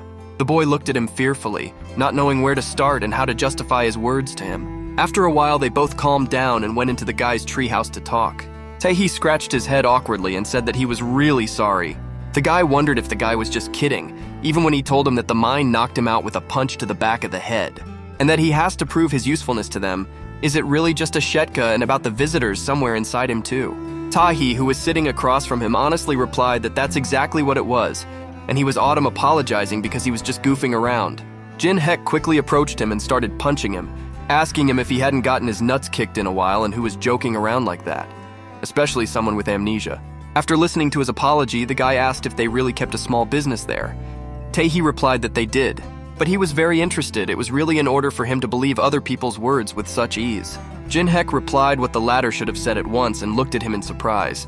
Tae-hee said with a grin as he stretched out and sat slumped over, saying that just being stuck there was boring as hell. It's rare for people to go there anyway, and the ones that do are weird as hell, so he can't get along with anyone. The guy grimaced as he picked at his ear and blew a booger off his finger, and then quickly came to his senses and said that he could leave the island. Apparently he's not a slave, so the guy is very curious as to why he's still there. Tae-hee didn't answer anything, and Lisho silently looked fearfully at the guy. The one meanwhile went on to say that he had seen needle marks on his arm. Now he wondered where they came from. And those marks on his hands, as far as he could see, looked quite fresh. Tae-hee once again had no answer and looked at the guy fearfully, not intending to answer his questions. The boy asked again why he didn't say anything. Tae-hee tried to recover, and then pointing to himself asked if he really didn't recognize him, not even a little bit. Jin-hek looked at him in surprise, not sure what he was talking about again. The guy was silent for a while, trying to figure out what he was talking about, and then he asked how he even knew him. Tae-hee exhaled sadly and asked if it was because he was getting fat. And scratching his head without waiting for an answer, he said that he thought he was very famous, but he thinks it wasn't really as he thinks. The guy still didn't say anything, trying to figure out what he even wanted and what he was even talking about. Tae-hee stood up and grimly began to make some movements with his arms, body, and legs. And the guy was looking at him all this time, bewildered and amazed as if in convulsions. After finishing his attempts to dance, the guy in the plaid rabushka pointed his finger at himself and said that he was actually an idol. Looking straight into the guy's eyes, he said he was a celebrity, and he is the singer Jin Tae-hee, an ex-national star. The whole time, the guy didn't utter a word, trying to figure out what this sicko was even doing and if he was lying to him. But from what he remembered, from his recollections in the restaurant, something like that had been broadcast on TV. The news anchor talked about how last year, Artiste G met a drug distributor at a boat party who got him hooked. He went missing afterward. He also recalled how, with anger and disdain, the host turned off the TV and said it was the country going crazy. He added that these shitty entertainers think drugs are like a reward for courage or talent. He lamented that he hadn't heard a single piece of good news in all these days, and that they were only depressing his soul. It slowly began to dawn on him what had happened. He had just remembered part of something he had already forgotten. Looking up at Tae-hee standing in front of him, he began to mumble something about a seafood shop and that he was there on TV. Tae-hee looked at him in surprise, asking what other seafood shop and news. The boy quickly ran equal sign to Tae-hee and grabbed his hand with a loud shriek that he remembered him. Disregarding his words for him to back off, the guy cheerfully said that he already said he remembered him. He's an idol, Jin Tae-hee, performer, drug addict. He laughed and said that the news had said he was missing, but it turned out he'd been hiding there all along. Tae-hee laughed too and said it was just luck that his memory was slowly coming back to him. The guy held his head and mouthed that if he remembered things little by little, all his memories would come back. Tae-hee scratched his head and said that since he'd done him a favor, he thought he could forgive him for a little joke. But all the boy's attention was drawn to the noise of the radio. With some static, someone spoke into the radio and called out for Tae-hee to finally answer. The guy looked in surprise at Tae-hee, who reached into his tools and began to open a drawer. He opened the drawer briefly, and there was indeed a walkie-talkie that called his name. The guy in the checkered shirt picked it up and said he was at the machine, and whoever was talking could talk. After listening to what he was told there to go and check the public restroom in guest B, he said he would. Putting the walkie-talkie back, he muttered to himself that he hadn't done this in a while. Well, it was just a hassle. In response to Jin Hyun's question about what happened, he said that she was already there. The guy still didn't understand anything and asked again who was there and why he had to go to work. He asked in reply if he thought they were new guests. These new visitors had just come out to be greeted by the terribly happy and smiling owners of the inn, who immediately bowed respectfully to the new guests. Quickly running to the place where the arriving guests were, the guy hid behind a tree and watched them. After a while, they made their way to the boarding house itself, accompanied by a man and a woman, the owner and hostess. Looking at them, the guy couldn't believe his eyes. The visitors had actually arrived and no one had tricked him. Without thinking, he rushed into the grove in search of a boat or something similar that they could use to get to the island. As he ran through the woods, he demurred that a boat had finally arrived there and he would finally be able to get out of there. He didn't care if this family actually ran the boarding house or not. He didn't want to stay a moment longer anyway. Sometime later, he finally came upon a trail that led to the inn, but obviously did not start from it. And he decided that if he followed those tracks, maybe he'd find what he was looking for, which was the boat. When he saw a boat in the distance, he immediately rushed to it, hoping to jump right in and sail away. However, suddenly he thought of a scene where Romy was telling him in a downcast voice that she really wanted to get away from there. Shaking his head, he covered his eyes and told himself not to think about it. He just knew he shouldn't think about it. The next moment, when he opened his eyes, he was surprised to find Romy walking there in front of him. Running up to her, he called her name loudly without even trying to stop and catch his breath after running. The girl said frightened and asked excitedly if he was in a hurry. He tried to say something and that he meant something else, but the girl easily got him and asked if he was going to run away. The guy said he did. He assumed the visitors got there by boat. He heard the girl say confidently that in that case, the two of them would go together. The boy looked at her in surprise. In the next instant, Romy quickly approached the boy almost closely, and looking him straight in the eye with a sad look, she said she was just begging him to let her. The guy thought about it. He didn't really believe her words about family, but he couldn't help. So I asked if it was true that they were bullying her, and if it was true what she said. The girl thought for a moment as if she didn't know what to say to him. Jin-Hek, meanwhile, reminded her of the book she'd left behind, as if on purpose for him to see it, and then asked why she'd done it. After a little thought, the girl gloomed and said as an answer to the first question that they were not her real family. After a while, they were already running along the beach together, looking for a boat to take across the sea. Turning to Romy, the panting guy asked if she was okay, to which she replied that she was fine and she could handle it. Noticing that she was already falling off her feet, the guy held out his hand to her, and she held out her hand in return. Eventually, they both clasped hands together and ran like that, holding each other's hand. The guy was dragging Romy behind him, saying that she would tell him everything as soon as they got off the island. And now they needed to get as far away from this damn place as quickly as possible. At the end, they reached the wharf like that. The guy and the girl were both panting already, but kept going. Jin-Hek stopped in surprise, looking in front of him. Yes, the boat was there, but what else he saw was not at all in his plans. The boat itself was guarded by Manhwa, who was unlucky not to notice them. They hid behind some rocks in time, and the guy cursed at Mina, who was there.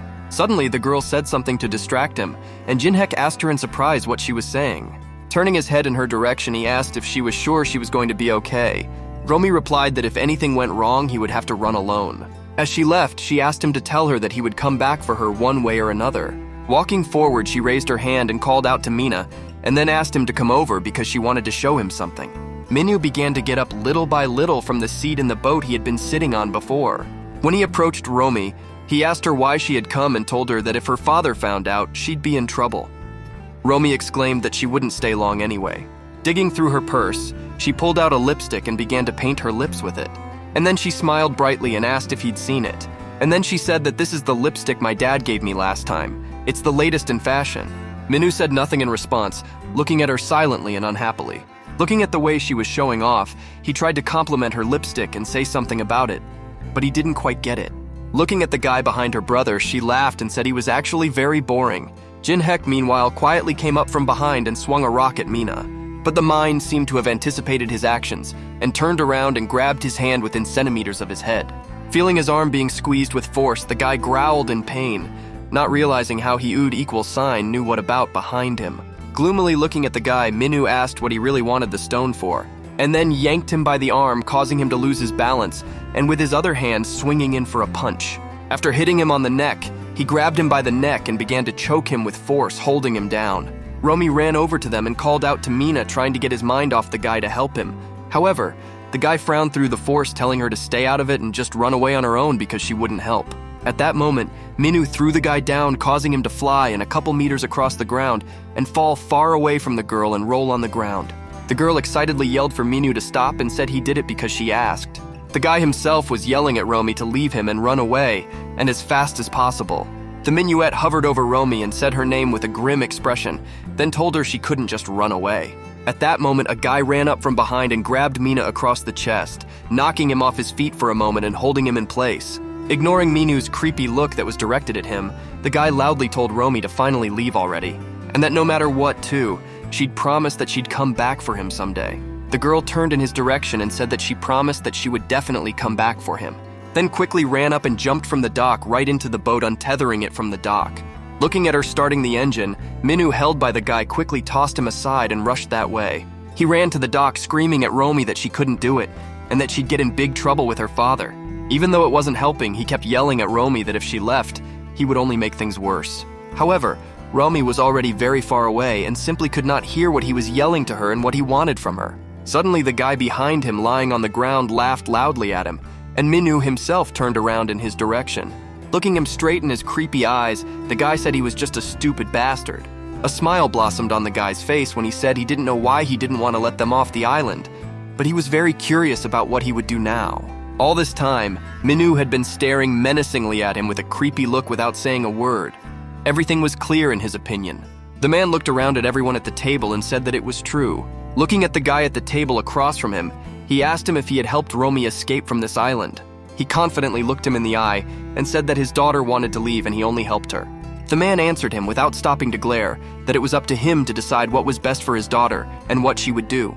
Listening to the man tell him that he had no right to interfere in their family's affairs, the boy slowly boiled over. A woman intervened and said regretfully that Romy had taken the only boat on the island.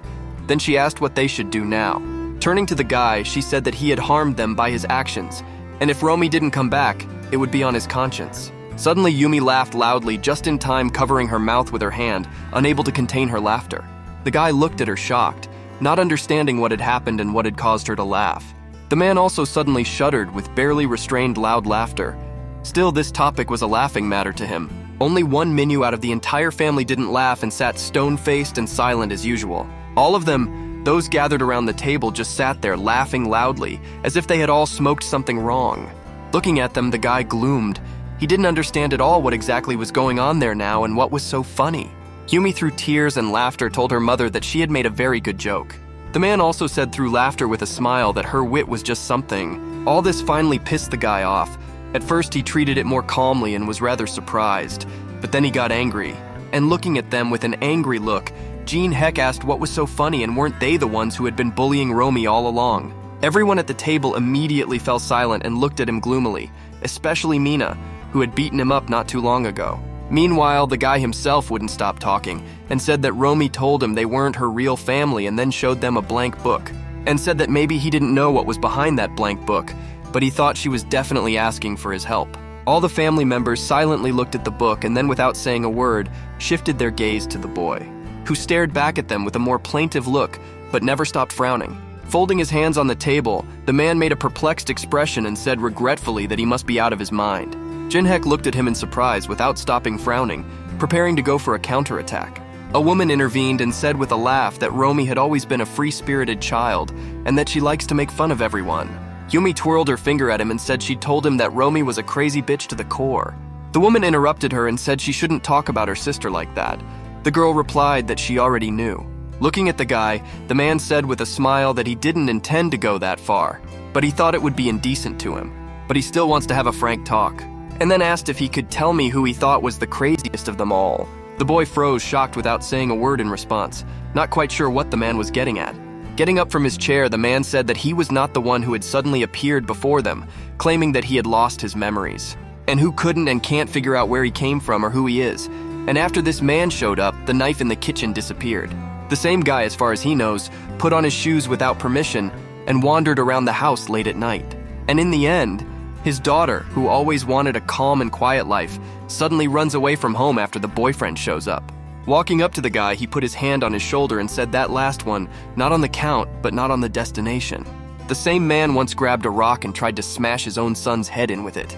Yumi faked a frightened look on her face and said, "This can't be true, it's horrible, is it really true?" Minu replied that it was true.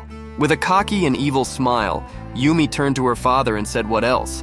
The guy wanted to hit her, so it wasn't surprising. While the guy was trying to figure out what the hell was going on, the man started looking into his eyes and asking if it was true. He asked her again if she was telling the truth. The boy didn't answer again, trying to figure out how it was that he was left out in the cold, but he knew for sure. He mustn't let their words convince him. Dropping the hand of the man surprised by this behavior from his shoulder, he stood up and said that he was grateful to all of them for helping a homeless guy like him, and he apologizes profusely to their family if he caused any inconvenience, and recognizes that he has to take responsibility for what happened to their daughter. Yumi listened bored as he talked about how he had to get out of the island no matter how, and asking to be allowed to use the phone or the internet. He said he needed it because he wasn't just a shipwreck victim, he needed a doctor's help, and he can't stay there any longer. Even though there were no answers, the guy was saying that, like they said, he's insane, so they should let him get out of there soon. Hearing the man mutter that there was nothing there, the guy stopped and asked what he meant. The one explained with a smile on his face that there was no phone or internet on this island. Yumi laughed madly and said there was nothing at all there, and it was even funny. The guy mumbled thoughtfully and chagrined that he meant there was no way. Then I decided to ask the man what happened to the guests, and whether they had decided to stay there. Then a woman intervened in the conversation and asked him what he meant by innkeepers. Jinhek frowned and asked if they were going to pretend they didn't understand anything again. Then he said he saw them, and saw with his own eyes what they really were. He remembered Taehi being told over the radio to check the communal restroom and windowsill in guest B. And looking in front of me, I decided there was no point in trying to prove anything to them. Then he got off the spot where he was standing and ran forward. Reaching the stairs, he immediately ran up the steps without stopping. As soon as he reached one room, he immediately opened the doors, and panting entered the room itself. Looking around, he realized that this was not the room he wanted. This room was completely empty. After standing in the passage for a minute and scrutinizing everything again, the boy decided to look around the other rooms as well. So he rushed to the other room across the hall, hoping to find something there. Opening the door, he went in there and took a quick look around. There was nothing there either. So he quickly rushed toward the other rooms that stood on either side of the hallway. But even after searching all the rooms, he still hadn't found living room B. And so he leaned over tiredly and looked in front of him. There was nothing in the last room either. No matter how many times he looked, there was nothing suspicious. Listening to him ask under his breath where the guest B was, the man asked what he was trying to find. The guy yelled that he saw them, saw the guests on the beach. He grabbed the man by his clothes and asked him where guest B was. With a bored look on her face, the girl said she thought the guy was out of his mind, and then said they don't name their guest rooms. Hearing this, the guy stared at the girl in shock, not understanding what she had just said. The boy let go of the man when he heard a voice from outside reading out lines from books. Minu was reading aloud with an intelligent expression on his face from a book that was completely blank, but at least that's how the guy saw it. The guy was still staring at him shocked, not understanding what he saw there or what he was even reading. Meanwhile, Minu finished reading and then said it's Seabreeze and it's Romy's favorite book. Minu held out the opened book, placing it in front of the guy's eyes so he could see everything. Gloomily looking into his eyes, he pronounced that this book was not in fact empty. The guy with really crazy eyes listened to being told he was a crazy person who couldn't see or understand the obvious. The guy laughed, pointing his fingers at Mina, and said that he's mentally retarded after all, and he talks the same way since he could read a book so well. Snatching the book out of his hand, he showed it to the others, asking if he was saying that he was the one who had gone mad. And with a frown on his face, he asked if he really meant to say that this book wasn't empty. Turning his head, he turned his attention to Yumi standing apart from everyone. Holding out the book to her, he told her to read the part her brother had read again. The girl didn't take the book but only asked why she would. The guy asked if she could read it or not, and answered his own question saying of course not. It's because he's making it up as he goes along. Yumi folded her arms across her chest and said it wasn't true and she just didn't want to read, that's all. Under the man's surprised gaze, Jinhek said that it was not true, and that he was right that the book was actually empty. Looking at the people standing in front of him, he asked fearfully who they all were anyway. When he didn't hear a reply, he asked loudly, if they had found a victim of an accident, wasn't it okay to call the police? And did they really want him to believe that they were running a boarding house? As he approached the man again, he continued to ask if now they wanted to make him look crazy. So they're going to make him work for them, like they did with that junkie. The man interrogated what other drug addict idol guy, asked him to stop pretending he didn't know anything every time he asked the question. Looking him in the eyes, the guy yelled and asked him to tell him what this island was, because he wasn't going to be their slave. The man interrupted him and asked if he knew how many uninhabited islands there were in their country. Not understanding what he was getting at, Jin asked what exactly he meant. Frowning his eyebrows, the man asked if he thought every lonely island had a name. Interrupting him with another tirade of righteous anger, the man said that it was simply useless. Turning his head to the side, he said that this young man's condition was much worse than he actually thought. The boy turned his head too, surprised to see Taehi standing there with his gun. The man headed toward him, while Taehi himself looked at him point blank but ignored the boy's attempt to call out to him. As the man walked past him, he pulled an envelope out of his pocket and with a sly smile placed it in Taehi's shirt pocket. Then looking him in the eye, grimly asked him to isolate the guy. Taehi didn't look back at the man leaving and only said quietly that he would be happy to do so. Jean stared in shock at the gun pointed at him, realizing what it really meant. The next moment, he decided to ask Taehi what he was doing. Taehi said he had told him. He told him not to piss off this family because it would cost him dearly. Looking at the guy's face twisted in anger, Taehi said that the guy was indeed very gullible. After a while, he took the lad to his treehouse, and with a nail he nailed the door shut. Inside, the guy had already spent the night lying wrapped up in his blanket and trying to sleep, replaying the events of the past day in his head. But he couldn't sleep, he was just angry with himself and everyone else. He forced himself to just stop thinking about it and not even try to make sense of the situation. But it was all in vain. In any case, the more he tried to understand them, the more and deeper he found himself trapped by them. He just couldn't afford to wait patiently and leisurely for Romy to come back for him. He had only one thing to think about: how to get off this island, but he couldn't just think about it. The innkeepers had actually arrived that day, and he had seen them with his own eyes, so he was sure of it. But he wondered if it knew that there were more buildings on this island. After all, there were none in the house. Or maybe this family is hiding something else under the main building. He got up from where he was lying and started going through the old things that were stored there. The whole time he was thinking that he had to find something to open the door with. He had to get out of there and meet those people. Pulling out the pipe, he said that it looked like a lot, actually thinking that those people were probably in danger. Suddenly his gaze fell on a box of darts that were practically new judging by their condition. He immediately dropped the pipe he was holding in his hand and walked over to her. Taking the board in his hands, he began to examine it. There were many marks of use on the main part. Turning it over, he found a glued card made of pixels, just like the ones he'd found in the mail. His eyes went wide with shock. He hadn't expected to see something like this again. Quickly peeling off the paper, he began to look at it, but nothing was clear from those pixels. Then the guy decided to turn it the other way too, hoping to see something new, and on the back was the number 9. Staring at her without understanding anything, the feather asked thoughtfully into the emptiness of the room what the hell that was. Hearing some sounds outside, he raised his head and looked out the window. The sounds didn't stop, and from the looks of it, they were the sounds of the swinging swings. As soon as he walked over and looked out the window, he saw the boy who had his cell phone there on the swing. Looking at him, the guy thought it must all be a dream again. But looking closer, I realized that this time it was definitely not a dream, and everything was real. He knocked on the window and started calling for the boy, who did not respond to his call. Despite this, the guy asked with a friendly smile if he could come up and open the door since he lived there too. He talked about his family locking him up because of a misunderstanding, but he's not a bad person at all. And about the phone, he thinks he picked up his phone. He believes it's his phone, so he wants it back. Or maybe the boy wants something they can trade for. The boy answered nothing and just got up from the swing and headed back toward the grove. The guy loudly told him to stop again, telling him that he definitely wasn't going to let him go this time.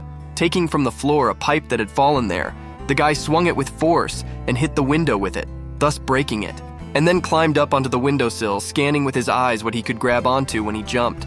Without thinking long, the boy leaped toward the swing, wanting to get a hold of their chains. But he missed, and luckily he grabbed with both hands the post to which the swing was attached. His hands, sticky with sweat, slowly slipped and he couldn't keep his footing on the counter and began to fall down. In time to orient himself, he still flipped in the air and grabbed the chain from the swing. Swinging on it, he looked down and took a breath after falling and being so frightened. After a little while, he finally got off the UPI and jumped down to the ground. Rubbing his back and stretching his limbs with a crunch, the guy said he thought he was going to die. But that didn't happen, and he leaned back on the swing and pronounced that now he damn well had to get his phone back. And he doesn't care if he can use it to make a call or not, because that phone is supposed to help him remember who he really is. As soon as he got farther away from the swing, a strange white smoke began to gather around it, which gradually enveloped the entire space around, and something gray appeared on the swing itself. But the imprint of the guy's hand remained untouched.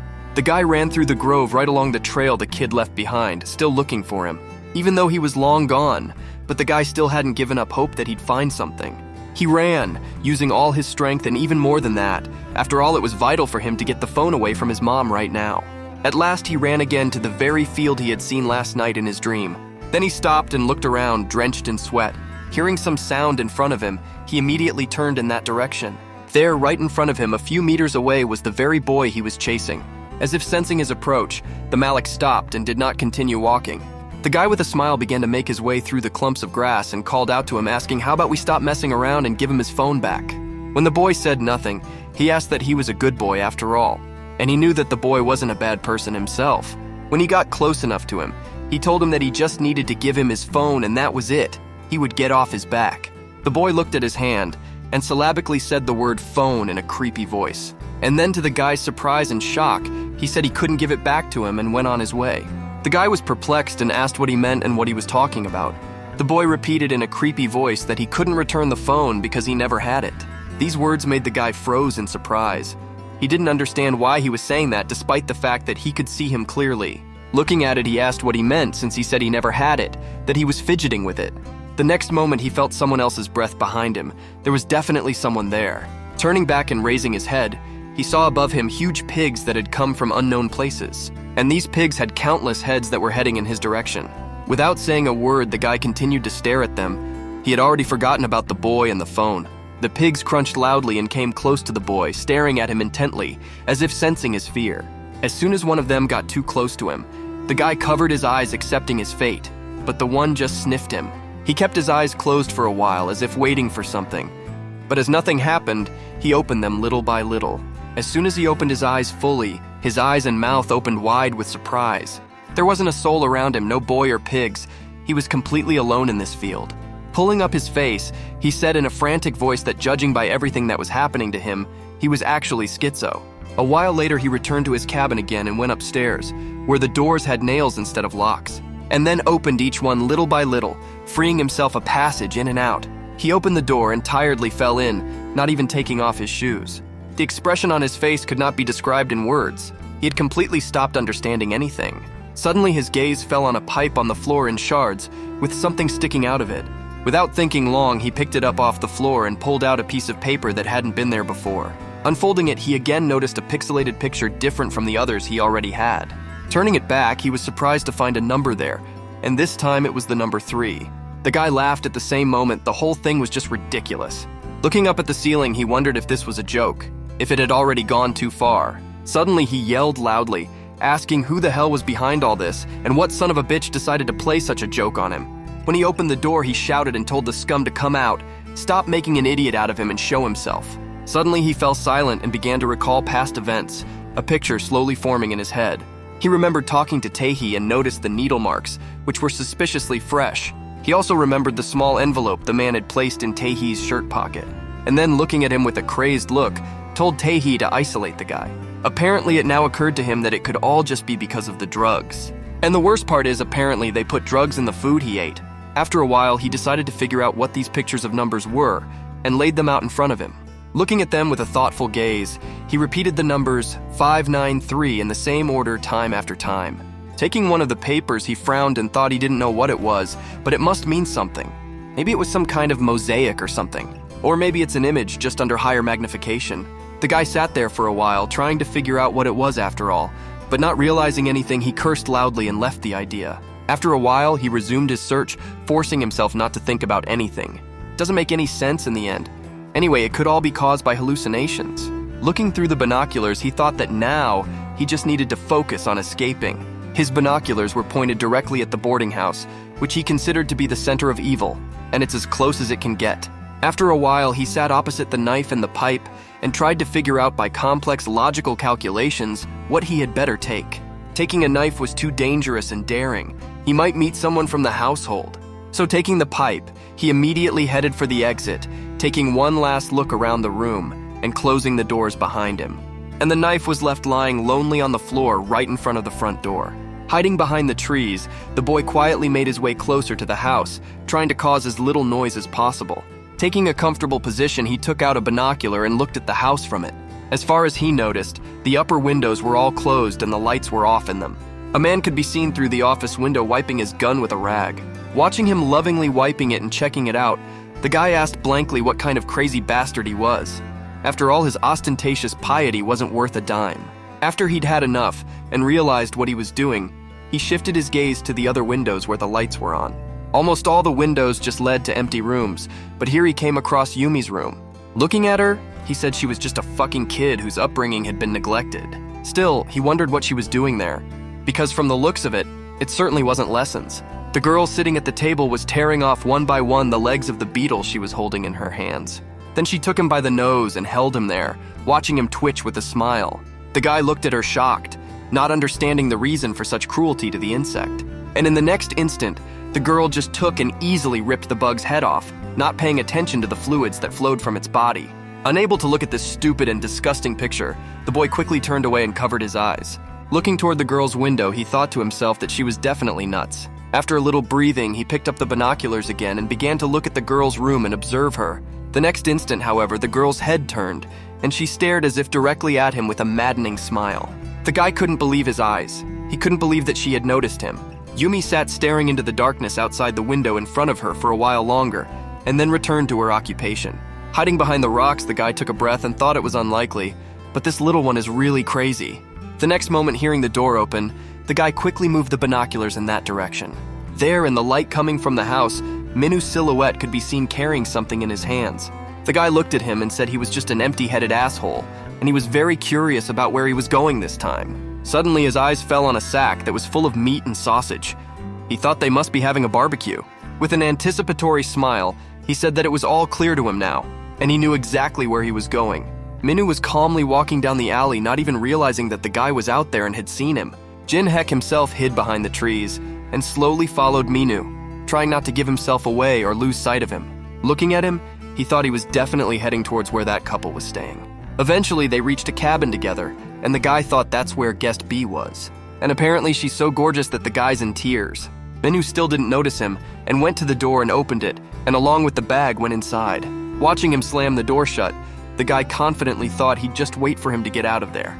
A long time passed before the guy heard the sound of the door opening. It was clearly Minu coming out. So it was. Pulling away from the rock he had his back against, the guy carefully watched Minu walk back. Thinking that everything was just fine and this was his chance, the boy took the pipe and headed towards the cabin. When he reached it, he immediately opened the door, but it was incredibly dark inside, even darker than it was outside. Looking at it, the guy wondered why it was actually straight up so dark. Deciding not to push his luck, he stopped on the threshold and asked if anyone was there and if he could hear him and what he was saying. He was silent for a while, listening to the silence of the darkness in front of him. When he heard nothing, he grabbed the traba and went inside with a look of horror on his face. Looking around, the boy still hoped to find something there, but it was all in vain. No one heard his call and did not respond to it. But the guy didn't give up hope and asked if anyone could hear him that they respond. Suddenly he stopped talking and stared in horror at something he had just noticed. There in front of him on the lighted table was the most ordinary phone, not guarded in any way, which made the block even stranger. Without thinking, he slowly walked closer to make sure it wasn't a mirage. Suddenly the phone turned on and a ringing sound came from it. The guy immediately picked up the phone and said hello to whoever was there on the phone. To his horror, a tearful voice came from the phone, tearfully asking him to save him. Jin Hyung asked who it was and who to save him from. The voice said he wanted to kill him, so he needed to be rescued. The guy asked who it was, but the voice just kept saying that he was in pain and didn't want to die like that. Then he asked if she was the woman who had arrived the other day with her boyfriend, but the voice just kept asking to be rescued. The guy hadn't given up hope that he'd get a chance to talk, so he shouted loudly into the phone, asking where she and her boyfriend were now. Suddenly the voice stopped and the phone beeped, announcing that the call had ended. The guy looked at it and said, "What the hell?" For a while, the guy looked at the phone fearfully, as if deciding whether he should use it or not. But afterwards, I decided that I was not and started to dial numbers on it quickly to call it. When he finished dialing the number, he put the phone to his ear and listened to the beeps. A moment later, there was a sound. The phone was picked up to his happiness and surprise. The guy asked if it was the police and said he needed help. He was stranded on an island and had no way to get off. A voice from the phone asked which island and what island it was. The guy said he didn't know exactly what it was called, and he also doesn't know where exactly they are located. But there's a family living on this island, but they're a little weird, it's hard to explain, but there's something wrong with them.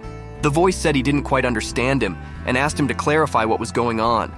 The guy repeated that he had an accident and ended up on this island and had lost his memory. But anyway, he needed help. The voice asked him for his exact location. He replied that he didn't know where he was and that they couldn't just trace the call, and why couldn't they just calculate the coordinates. The voice replied that he had mentioned that a family lived there and asked if he had tried asking them for help. The guy lost his temper and nodded that they hadn't heard that he'd already said these people were weird. After he refused to explain what was wrong with them, the voice stopped talking and he asked tiredly if they could trace the call. Once again, nothing was answered. The guy repeated the question several times and asked if he was here. He was about to think that the phone was hung up when the voice spoke again and asked him if he knew how many deserted islands there were in Korea. And does he really think that each of them has a name and they can easily figure it out from the coordinates they have? As soon as the guy heard this, the phone receiver fell out of his hands and hung swinging in the air. Putting his hand to his chest, the guy tried to calm down and come to his senses. Now he saw that he was in a place like a dining room. Looking around her and looking around at the chairs and tables, the guy wondered if it was all a hallucination. Suddenly his gaze fell on the trash can right in front of him, which was already more than overflowing. Without a moment's thought, the lad walked with interest towards this bucket, spitting on all the warnings of his instinct of self-preservation. Reaching out, he pulled a garbage bag out of the container to open it and see what was in it. Dropping it on the floor, he noticed that the trash bag wasn't actually overflowing. And in the trash can itself, there were bloodstained things covered with this bag. Looking at them, the guy little by little realized the whole situation and what with these things. He remembered when the guests had just arrived and he'd been following them. Apparently, those clothes were the clothes of those guests. Upon realizing this, the guy recoiled in horror from the mustard bucket and fell on his ass in front of it. Unable to contain his terror, he cried out loudly in fear at the same instant, after which he decided not to linger in that house and eventually walked out of it outside. The guy's whole face expressed an extreme degree of fatigue and exhaustion as he walked back down the road. Suddenly, he remembered how Taehi had once told him he had all these lodgers in his stomach. Just thinking about it made him vomit, and he barely had time to cover his mouth with his hand to keep from throwing up on the road. Backing away to a tree, he threw up there and started trying to catch his breath, thinking about just finishing them and that family off. With anger at himself and them, he clenched his teeth tightly, sinking back into his memories. He remembered Taehi telling him that he had to make the family believe he was useful. This made the guy clench his teeth again and curse loudly in frustration at himself and everyone around him. After a while, when it was already quite light, a guy in a plaid shirt came to check on Jin Hyuk. However, the latter also went out in search of him, and meeting halfway, they stood opposite each other and glared at each other for some time. After a while, Taehi said that just as he thought, the bindings were too weak. Looking at him, the guy didn't answer anything, thinking about the fact that he probably knows that this family kills the guests. But despite everything he's done for him, he's still not on the guy's side, so there's no point in telling him. Suddenly, he turned to Taehi and said that he was right. Taehi looked at him surprised. The guy kept saying that he actually wanted to be helpful to them, and he was wondering what he should do. To his surprise, Taehi said that the hostess had simply said that she liked his work very much. The boy asked in surprise what he meant, not really understanding anything. Taehi moved on, saying he just had to prove to them that they needed him, and if he understood, he should leave, because he didn't have time to talk to him.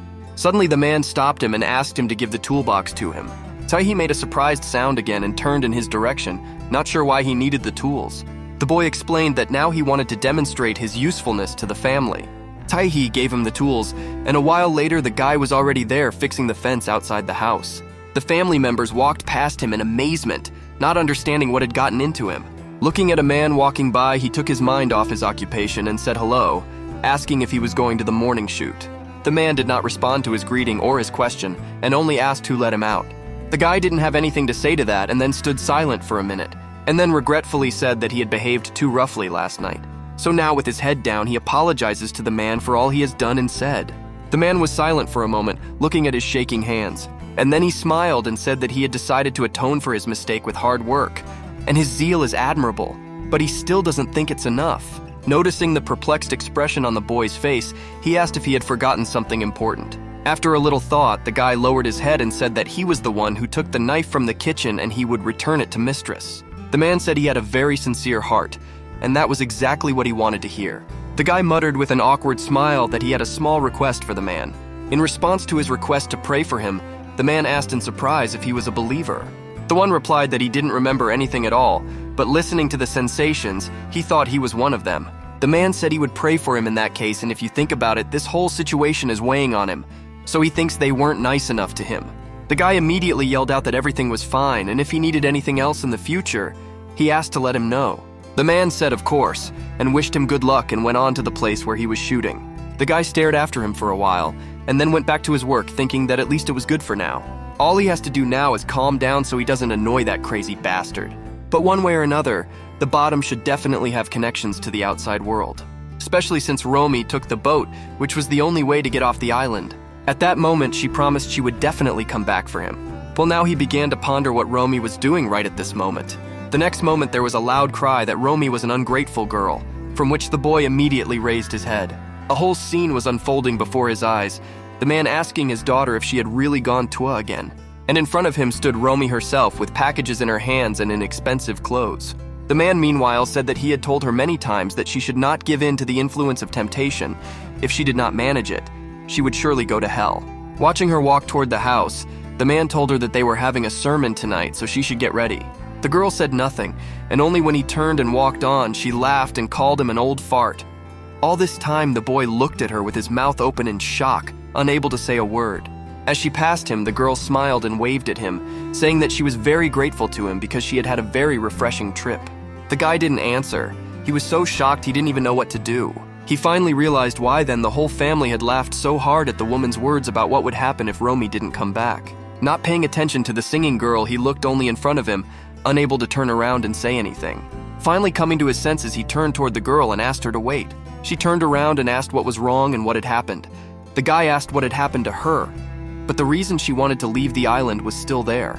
He was furious when he asked if the reason was really to hang out at the hangout. Suddenly, a few drops of saliva came out of the guy's mouth and flew straight towards the girl, who was surprised by the guy's behavior and dripped on her glasses. After waiting a bit, she took them off to wipe off that nasty liquid and answer the guy. After wiping them, she closed them and said what else and grimly raised her head, looking him in the eye. And then, to his surprise, she calmly said that she'd also gone shopping, among other things. The guy didn't understand what she was getting at, and so with a furrowed brow asked what she was saying. The girl reached into her bag and pulled out something wrapped in a wrapper, immediately handing it to him, saying it was for him. The guy took the box and could not find anything to say to her words that she remembered him and decided to buy something for him too. Having said all she wanted to, the girl didn't bother answering his questions and headed for her home. As if remembering something, she stopped halfway through and said there was something else. The guy looked at her, not understanding what she wanted if she had already answered. Without turning towards him, the girl told him not to dare to yell at her from now on. Hearing her say that otherwise he would be punished, the boy gloomed and sank into his memories. He remembered the bloody clothes in the container he had recently found and his fear at what he had seen. Ignoring his condition, the girl asked if he understood everything. He waited a moment and thought about how he should answer so as not to make her even angrier, and then said, "Yes, ma'am." When he returned to his home at night, he found a note taped to his door. Apparently it was from Yumi, and it was a request for a new closet, since she'd heard that he was replacing Taehi for the time being. Without saying anything, the guy threw the toolbox he'd brought with him to the ground. He quickly pulled the paper off his door and crumpled it up, saying in a rage that those bastards should just wait and he would get out of there and send them to jail. Throwing the crumpled paper on the floor, he bent over and rested his head on his knees, trying to catch his breath after such a strong rush of emotion. The injustice of what was happening made him cry. He wondered how the hell he had ended up in this bloody hell. Turning his head, he noticed the very gift the girl had given him. He remembered exactly how she'd told him as she sailed away that she'd made him a promise that she'd come back for him. That girl was a conniving bitch, and he was an idiot for trusting her. Grabbing this gift, he began to tear open the package, asking what it was that she had actually bought. When he took off the package, he saw a box with no writing in it and threw it aside. Pulling out the most important thing that was wrapped up in there, a bottle of herbicide. But only such a gift did not please him at all, but rather saddened him. It all became ridiculous for him. And so looking at the bottle, he began to laugh out loud with tears in his eyes. From the cabin now and then came a loud burst of laughter that echoed around the neighborhood. With his forehead pressed against the bottle, the guy kept laughing, saying he couldn't believe he'd been given a weed killer. In an instant, he stopped laughing and threw the bottle angrily into the other corner of the cabin and cursed loudly, and then cried with rage again and screamed that the damn bitch wanted him to drink it and die. He continued to cry and suffer on his knees, standing in front of a bottle of herbicide spilled on the floor. Suddenly he thought and stopped crying. Perhaps he shouldn't have judged her action so verbally. Because what if that's not what she wanted at all? And what if she really gave him the bottle for a reason? The bad thoughts that came to mind made cold sweat break out on the guy's back and run down his neck. His face turned shocked and frowned as he envisioned this picture. A picture of dead family members that he apparently had to poison with these herbicides. The gloomy atmosphere even in his thoughts, all those corpses sitting at the same table with him, it all made him tense. In the end, all that was left was him, frightened by everything that had happened, and Romy hugging him with a sinister smile. As she hugged him, she looked at the table and told the guy that he had indeed done a good job. For a while, the guy sat immersed in his thoughts and poked at the wall in front of him. Then he looked up, and he looked at the huge pig, also a figment of his imagination, that had appeared out of nowhere in front of him. After a while, he poured into a box of old things, saying that she must have been in there somewhere. As soon as he found something he was gentle with, he immediately smiled evilly, already anticipating what he was going to do. All he had to do now was sneak into the kitchen and use this thing to add that CHD to the food for the whole family. The boy confidently put his hand up and knocked loudly on the wooden door in front of him. And then he watched in silence as the door slowly opened and a dark slit appeared. After all this, a woman showed up at the door and looked at the guy in surprise, saying that it appeared to be him coming in. After hesitating a bit, the guy pulled out and handed the woman a knife, a bandage-wrapped knife, with the words that here was the kitchen knife she had lost and he was returning it. Bending 90 degrees, the guy apologized loudly and said he must be out of his mind. The woman stared at him silently, still holding the knife in her hands. His behavior was indeed unexpected. After a moment, the woman spoke up and said that she would consider it a consequence of the trauma of the accident. She hoped it would not happen again in the future. After hearing him say that he was really sorry, the woman turned and walked back into the house. The guy called out to her and asked if she was going into the kitchen. The woman turned in his direction in surprise and said that it was, and in fact it was. The boy exclaimed to himself, and putting on a mask of sincerity, smiled and said that in that case he would like to ask if he could help her there. After a while, the woman took out the fish, and with gloves on began to quickly strip it, cutting off the head and other insides. The guy at the time was also cleaning fish, and briefly thought that cleaning fish is quite painstaking and hard work, and the fact that she does it all alone every time is incredible. Every time she cooks something, she has to put maximum effort on cutting and preparing the food. Cutting a piece of meat off a fish bone, the woman said she does all this simply because it's her hobby, and if it wasn't, she wouldn't be doing it. And in any case, it was clear to her as well as to the others that she had nothing else to do there. The guy listened to her, and at some point turned toward her, looking at her with a shitty look that clearly said that its owner was up to something. For a couple moments, all he did was stand there and stare at the woman with a look of such horror that she didn't see, and then finally went back to his business and continued the conversation, asking the woman if she often received guests at her place at all. With all this talk, he was only trying to distract the woman from himself so she wouldn't suspect anything. He already had poison in one of his hands, which he was going to add to the food he was preparing. But the woman did not share the lad's passion for conversation and laconically replied that she had enough lodgers. At that moment, the guy got pesticides and was about to put them in his food to poison the whole family at once and get rid of them. All he said out loud was that this is what it's like. A very evil smirk appeared on his face as he watched the drops slowly come out of the pesticide flask. Suddenly, however, his hands trembled and he could not continue. He couldn't kill them like that after all, but he couldn't kill them like that. A picture came before my eyes where the whole family was poisoned by this food. In fact, I didn't even want to imagine it.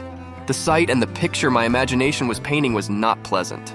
The guy gritted his teeth with force and closed his eyes. He knew for sure that he couldn't do it, and he couldn't poison the food. Meanwhile, the woman broke the silence and turned to him, saying that he was helping her quite a lot, and she turned and asked him if he'd like to have dinner with them at their inn. The guy didn't answer anything, not expecting the woman to turn toward him and talk to him. Realizing she was looking at him without even turning around, the guy felt a shiver and a chill run down his spine. And the woman in turn continued to stare at him grimly, holding some kind of paper in her hands and never stopping smiling. The one didn't pay any attention to her or turn in her direction.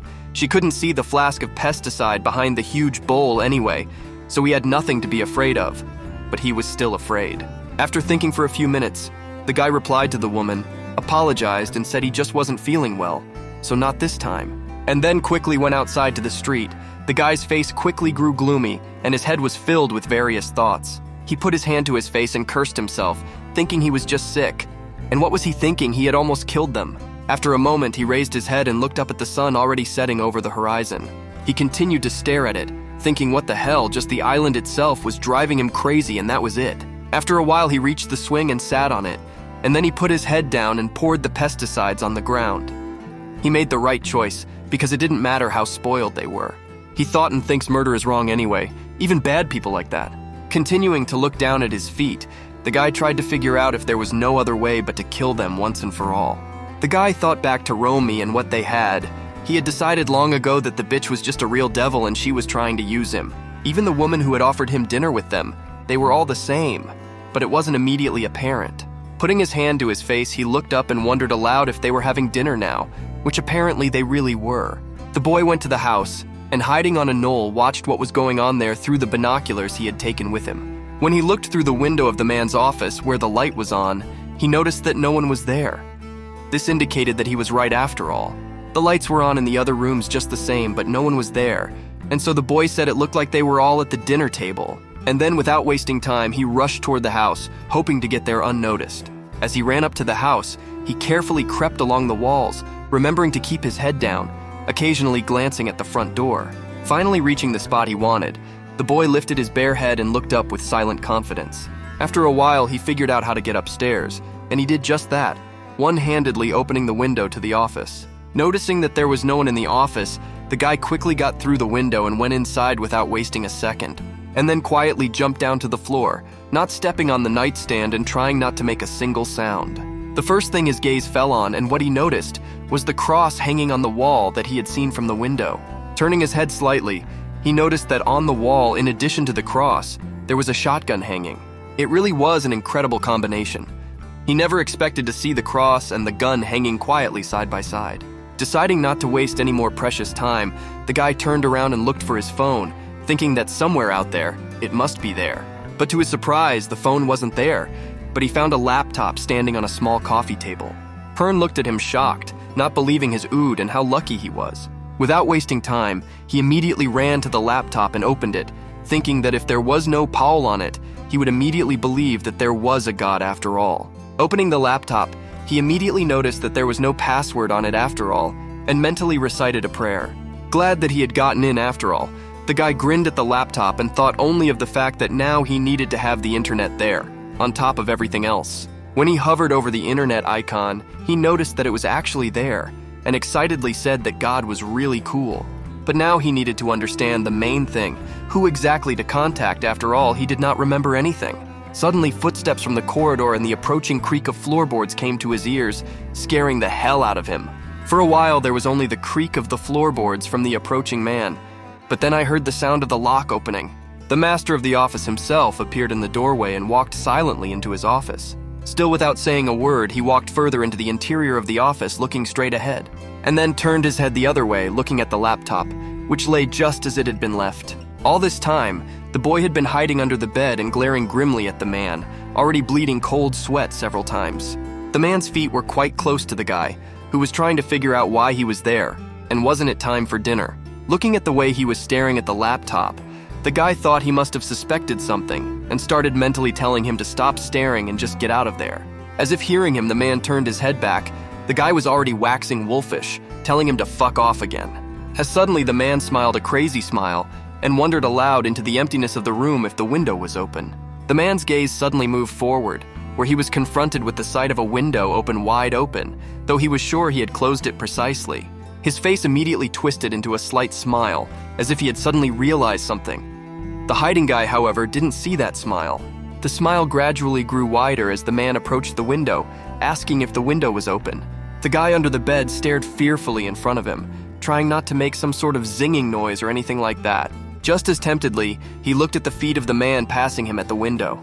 He was terribly afraid that he would be discovered, and that he would never learn anything. For a while, the man went to the window and stood silently looking around, hoping to see or find anything strange there. Still not noticing nothing, he asked again in blank wonder if he had opened the window, because he didn't remember such a thing at all. These words scared the guy even more, who healed his mouth with his hand to keep from breathing loudly from panic. Anyway, even if the man could guess something, it hadn't been revealed yet. After standing and thinking for a while, the man smiled again, and his expression relaxed as he pronounced that it was probably himself who had opened it for air and forgotten about it. A moment later, he closed the window with a loud slam of the inserts, and the guy exhaled in relief, pulling his hand away from his face. The night had fully entered its phase, and all the household had already turned off the lights in their rooms. The only light was now on in the man's study. The man himself had long since fallen asleep, his hand resting on the Bible resting on his armrest, and his loud snoring echoed throughout the office. The boy quietly climbed out of his hiding place and reached for the laptop lying on the table next to the man and standing on the charger. Looking at him and reading the slightest changes on his face, he began to slowly open the lid of the laptop, trying not to wake the man himself with his actions. But as soon as he turned his head toward the laptop that had turned on, he immediately frowned. The picture on the screensaver too clearly indicated that the man was apparently just some kind of sectarian. With quick movements, he moved the cursor across the desktop and opened the browser installed there.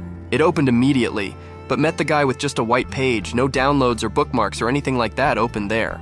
A cold sweat ran down his forehead, and he clenched his teeth. The fact that the man had turned off the internet was not at all expected. Moving the mouse cursor higher to the browser's address bar, the guy tried clicking on it a couple times, except it didn't work, which surprised him even more in this situation. But suddenly, his gaze fell on a corner of the browser, where there were several different icons, and besides that, so was something in the save. The guy moved the cursor and decided to check his favorites. After all, there was definitely something there, but so far he didn't understand what it was. After all his manipulations, a tab opened with only one file with a smiley face, and the file had a signature, "Our Happy Family." He was so engrossed in this activity that he stopped noticing everything around him. Now he was curious about the file and what it was about. Suddenly, the man stopped snoring and his breathing became lighter, as if he was already waking up little by little. Hearing it make some kind of sound, the guy slammed the laptop shut with a quick motion, not caring out of fear whether it was loud or not. The man, in turn, did not seem to notice anything, but opened his eyes and stretched with a long sound, stretching his back and arms. Whereupon he rose from the place on which he had been lying, leaving the Bible lying neatly on the arm of the chair on which he had hitherto lain. And then he started, among other things, kneading his shoulders. And the guy who was hiding behind the chair sat there, praying to himself that he hadn't noticed him. Stretching his neck with one hand, the man said into the void that time was indeed flying very fast. Removing the belt from his pants and taking it in both hands, the man said with a smile that this Romy was just a little asshole, and he was going to teach her a lesson she wouldn't forget. The boy sat with clenched teeth and looked fearfully across the chair at the belt, which the man twisted and took this time with one hand. The man stopped standing in the middle of the room and finished thinking, and took a quick step towards the beery, opening it and stepping outside. Listening to the skirping of the floorboards, which grew farther away as the man moved farther away, the boy allowed himself to start breathing normally now. Looking at the door, he frowned. It wasn't clear to him why this crazy old sectarian man had taken the belt in the first place. But he didn't bother with that and think about it for long. Instead, he headed over to the laptop again and opened it up, and then clicked again on the favorites icon, not forgetting to open the browser itself where it was. Without thinking long, he moved the cursor to the tab labeled Our Happy Family and opened it with a single click. But what he saw there was not what he had expected to see. His mouth fell open wide in shock and cold sweat continued to run down his face. After he opened the tab, a picture opened up with the name Sweet Home. The picture itself appears to have been drawn by a child. Looking at her, the guy thought about how it was definitely the whole family of these strange people, and it really did look like them. But there was another detail he noticed. Off to the side of everyone, someone else was drawn. Even though his Liuo was sketched out, the guy immediately realized it was that kid. The boy looked at this picture, time after time noticing some details that he had not noticed before. All this made the guy wonder even more. Why that kid's face was sketched was unclear, and what he was even doing in such drawings too. After briefly thinking, he reached the conclusion that it looks like it's just because they just hate the kid. Suddenly, hovering the cursor over the painted face, the guy detected something and pronounced that it looked like, "This kid has some kind of reference." Of course he thought it was strange, so without thinking long, he clucked at it, eager to find out what it was. However, what happened next was not at all in his plans. He had not in principle guessed something like this. The computer seemed to freeze. It couldn't move the cursor or do anything else, but it still showed something loading. The next moment it just shut down and opened a black screen, which made the guy panic and ask what had even happened.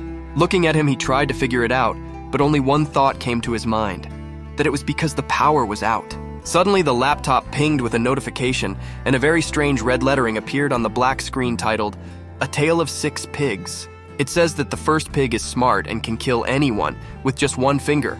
The second pig, if he tries hard enough, can make a very beautiful bouquet. The third pig loves to oppress others, but can be a shield. Thinking about what it was, the boy read on. The fourth had a deep dark side, like a dark tunnel. The fifth pig was a fool waiting endlessly for his lover. And the sixth, not really a creature at all.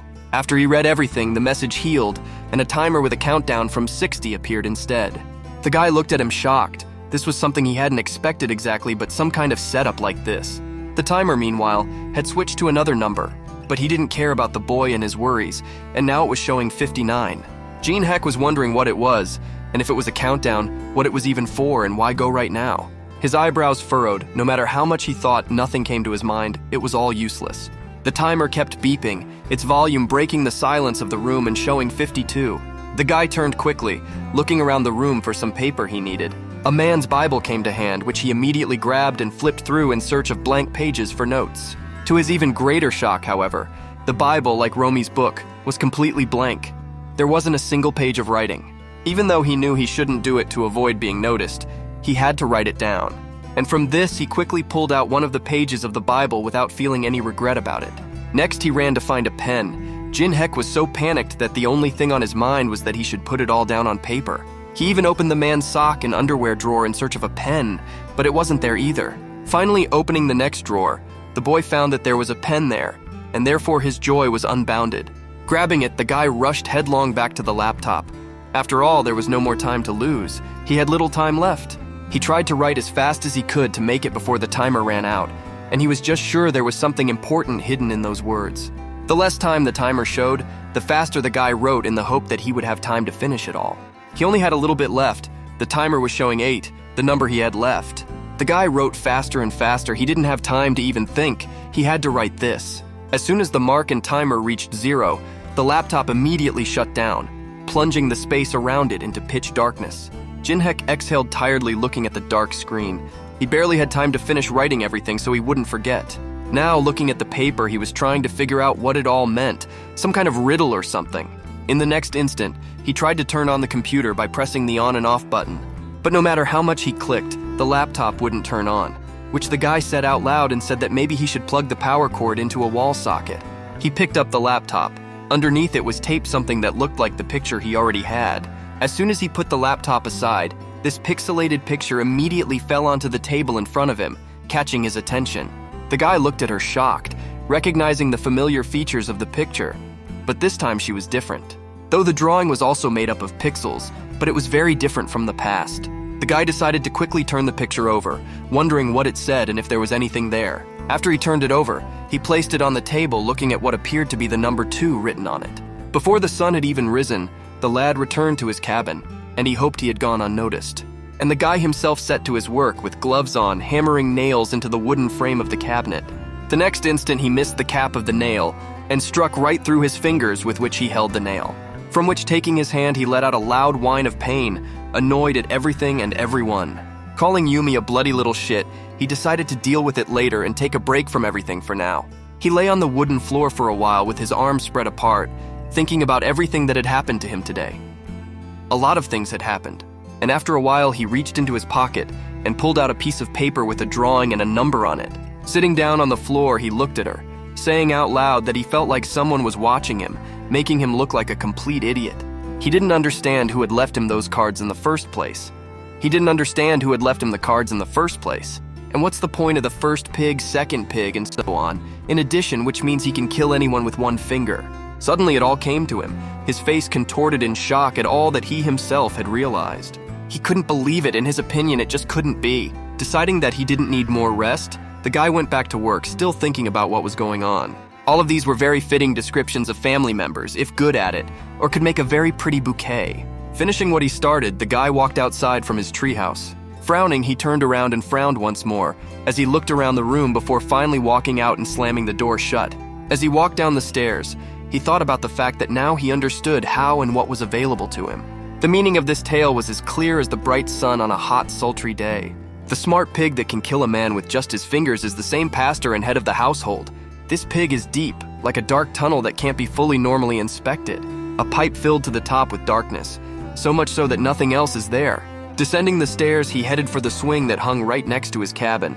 Looking at her, he wondered what it was. Loves to oppress others, but could be a shield. Apparently, and to his surprise, the solution to this riddle was an iron chain.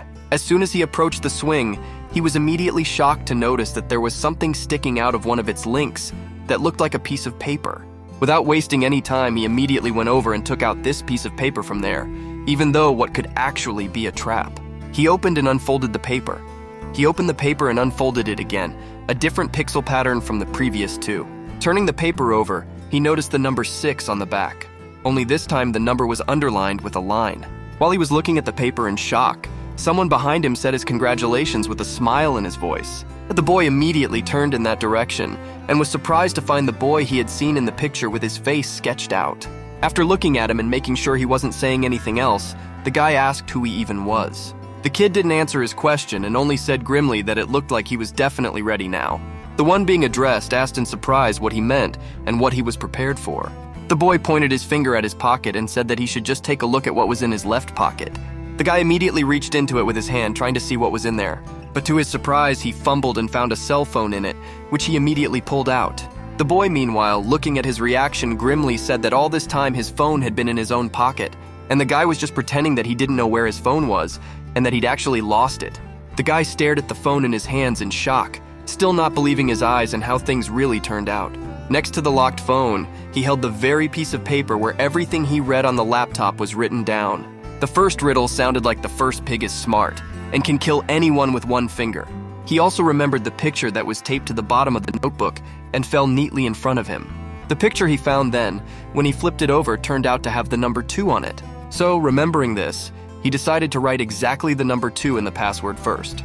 The second riddle sounded like, if the second pig tries hard enough, it can make a beautiful bouquet. The moment he realized this, he turned the dartboard over and found the picture behind it. Taking the picture off of her, he immediately turned it over and found the number 9 on it. That's why he decided to put 9 as the second digit in the password. It was all coming together, and so far things were going pretty smoothly. In the third riddle, it was written that the crack pig loves to oppress others, but can become a shield. Then he too took that piece of paper and unfolded it, looking at the pixelated picture on it, and then flipping it over, looked at the back, where the underlined number 6 was written. Thinking briefly as the next digit, he entered 6. The fourth riddle said that the fourth had a deep side that looked like a dark tunnel. Realizing what it was and pulling out a piece of paper like the others, the guy unfolded it and immediately looked at the back, where the number 3 was written. The fifth riddle said that the fifth pig was simply a fool waiting endlessly for his lover. It was the very first pixel paper he found, and he found it from the beginning.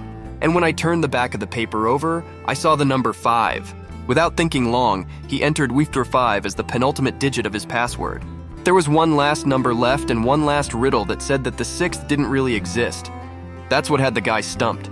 With a trembling finger, he reached for the number 0, thinking that the number he needed was it. The guy clenched his teeth in excitement and pressed it quickly, not forgetting to cover his eyes in case he made a mistake and it was the wrong password. However, to his surprise, the phone immediately started working and lit up the face of the shocked guy who opened his mouth with the bright light of the screen. For a while, the guy stood across from the kid looking at his phone with interest, which suddenly opened. Now he looked at the screen, which was quite ordinary, and thought about what to do next, but this wasn't exactly in his plans. But what was exactly as expected was that there was no signal. Suddenly his gaze fell on a directory on his phone's desktop called Photos. He immediately, without further ado, clicked on it confidently without a moment's hesitation.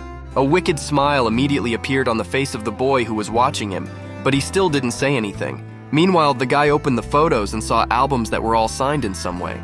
He clicked on the folder that said My Photos. The folder opened and he immediately saw a small number of selfies he had personally taken. He looked at them and tried to figure out what the pictures were and where they were even taken. Suddenly his gaze fell on a picture obviously taken in the army. The name tag on his chest read his name, Sung Jin Hyuk. The boy's face lit up with a happy smile. He thought that this was it, that he was looking for. Now he knew for sure that his name was Sung Jin Hyuk after all. Turning to the kid, he happily shouted to him that he was Sung Jin Hyuk, and now he knew his real name. Exiting that catalog, the guy opened the next one called Food. There was a huge amount of food pictures, burgers, pizza, sushi meat, and so on. Looking at it, the guy smiled nostalgically, saying out loud that from the looks of it, it looked like he was a foodie. But he was frustrated that nothing else came to mind. His name was all he could get off the phone so far. Meanwhile, the boy just stared at him silently again, saying nothing and only watching from the sidelines. After a short thought, Jin Hyuk decided to open a photo as well, and then noticed that there were really a lot of them, as many as 218 pieces. When he opened the first vodka, he saw a picture of himself and some girl and immediately said out loud that it looked like his girlfriend and she was really cute. Jin Hyuk ended up saying that it looked like all they were doing was hugging. And in the end, from what he saw in those pictures, they were very happy. The next moment, he was surprised and bewildered to find a series of pictures of his girlfriend looking like she was running away from something in terror. The next pictures also showed his girlfriend's face, only distorted in horror. And finally, the series ended with a picture of someone strangling her. Looking at it all, the guy was horrified. He didn't realize who had done it or what it was doing on his phone. He began to quickly flip through the photos further, hoping to find some explanation. Next, he came across another series of pictures that included his, obviously a friend with whom they had gone to the mountains. He showed dangerous places and with a smile always posed for the guy filming him. This series ended with a photo showing only a hand and a hat flying far upward. The guy was just terrified. He didn't realize what it was or what it was even doing on his phone. Next came several pictures of the cab driver who was taking him to his desired location.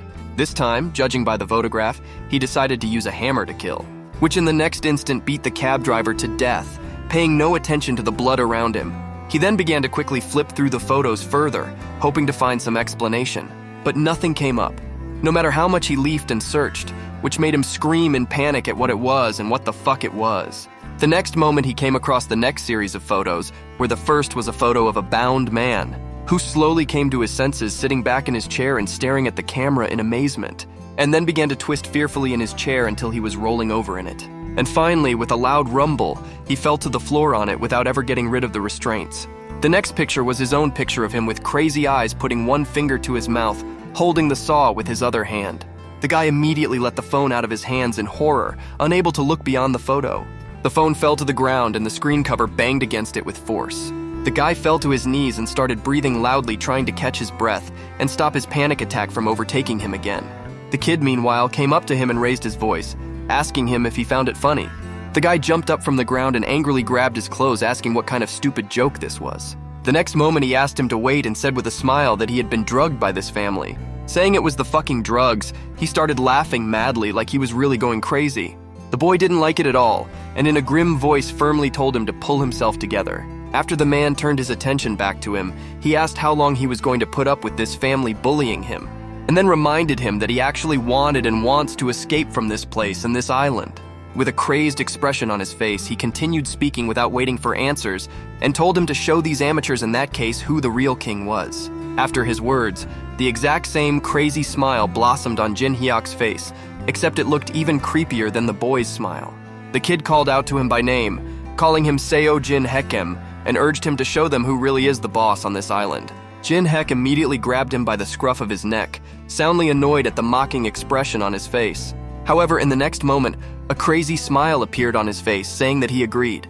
Taking that as agreement, the boy vanished into thin air, imploring the boy to just keep the kuoak clenched without anything. Now the guy was starting to remember what had happened back when he was in that restaurant, and a man called him over. Jin Hek was about to go, leaving a large sum of money on the table, but he still called him over and asked for change.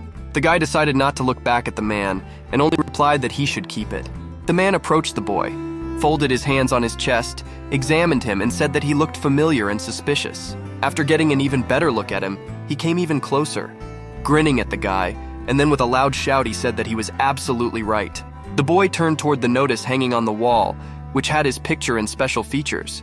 But to his surprise, the man said he was the second son of Captain Han of the Sea Breeze, and asked if he was right, reminding him about how the guy had dropped out of school and gone abroad to study.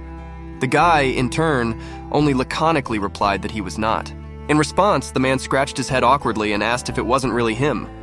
The guy replied that he had never even been to the city before. Listening to the man's words that he reminded him of someone, and he was absolutely sure of it, the boy put his hand in his pocket. The man had already stopped talking and was now looking at the guy's face, trying to figure out who he reminded him of. Not looking at the whole thing, but literally feeling him inspecting and evaluating it, the guy pulled a clerical knife out of his pocket. The man seemed oblivious to the boy's condition and continued to stare at him silently, making him feel uncomfortable. The next moment he smiled and said that he thought he was right and that he was mistaken. Patting him on the back, the man started laughing, scratching his head awkwardly, and the guy who didn't share his amusement just started ponanogging his way to the exit. The man tried to stop him, asking if he needed change, but the man just told him to keep the change because he didn't need it. And without saying goodbye, without paying attention to the man holding his raised hand, he walked quickly outside, leaving the restaurant. Looking after him, the man thoughtfully put his hand to his chin and said that his face was familiar, but he couldn't remember where he had seen it. Turning his head to the side, he finally noticed a wanted ad hanging in his diner, with a picture of the wanted guy. In the next instant, the man was overcome with shock and horror, as he realized who the kid who ate at his restaurant really was. Looking back out the window in fear, the man quickly dialed the police to inform them of this and that the guy was still in the neighborhood. His eyes widened fearfully, and his heart was beating in his chest at breakneck speed as he listened to the buzz on his phone. The next moment, someone appeared behind him, and then a question was heard as to where he was calling. The man turned in his direction and said that he had just decided to chat with an acquaintance, so he called him. For a while, Jin Hek looked outside, trying to see if there was someone there or not. All the while, the man's whole body kept shaking. The next moment, he slammed the door shut with force, making sure no one was around, and approached the man from the other side, now standing to his full height and looking him straight in his frightened eyes. The man decided to play dumb, and looking at the guy asked in a trembling voice if he had decided to come back for the rent. He didn't answer anything, but switched on the other microphone of the phone, which said that it was the police, and they wanted to know how they could help him. Jinhek picked up the phone with a crazy smile and said in a creepy voice that nothing was wrong and everything was fine. After a while, he finally walked outside of the restaurant, staggering a bit as he moved. And then he started to walk over to the trash can and stopped to look at his hands and clothes, which were completely covered in blood. Without thinking long, he just took off all the dirty clothes, rubbed her hands together, and then threw them in the trash can without regret. Having done all these manipulations, the boy went to the seashore to wait for his ship, which was to arrive at night. So, deciding not to stand there, the guy sat down, looking at the beautiful sunset and the birds, staying completely in his thoughts. Taking off his cap, he smiled tiredly and exhaled, saying that he had barely managed to finish everything before the boat arrived, even though it was hard. After the sun had set, deep into the night, the boat did arrive and headed for the shore to pick up the guy from there.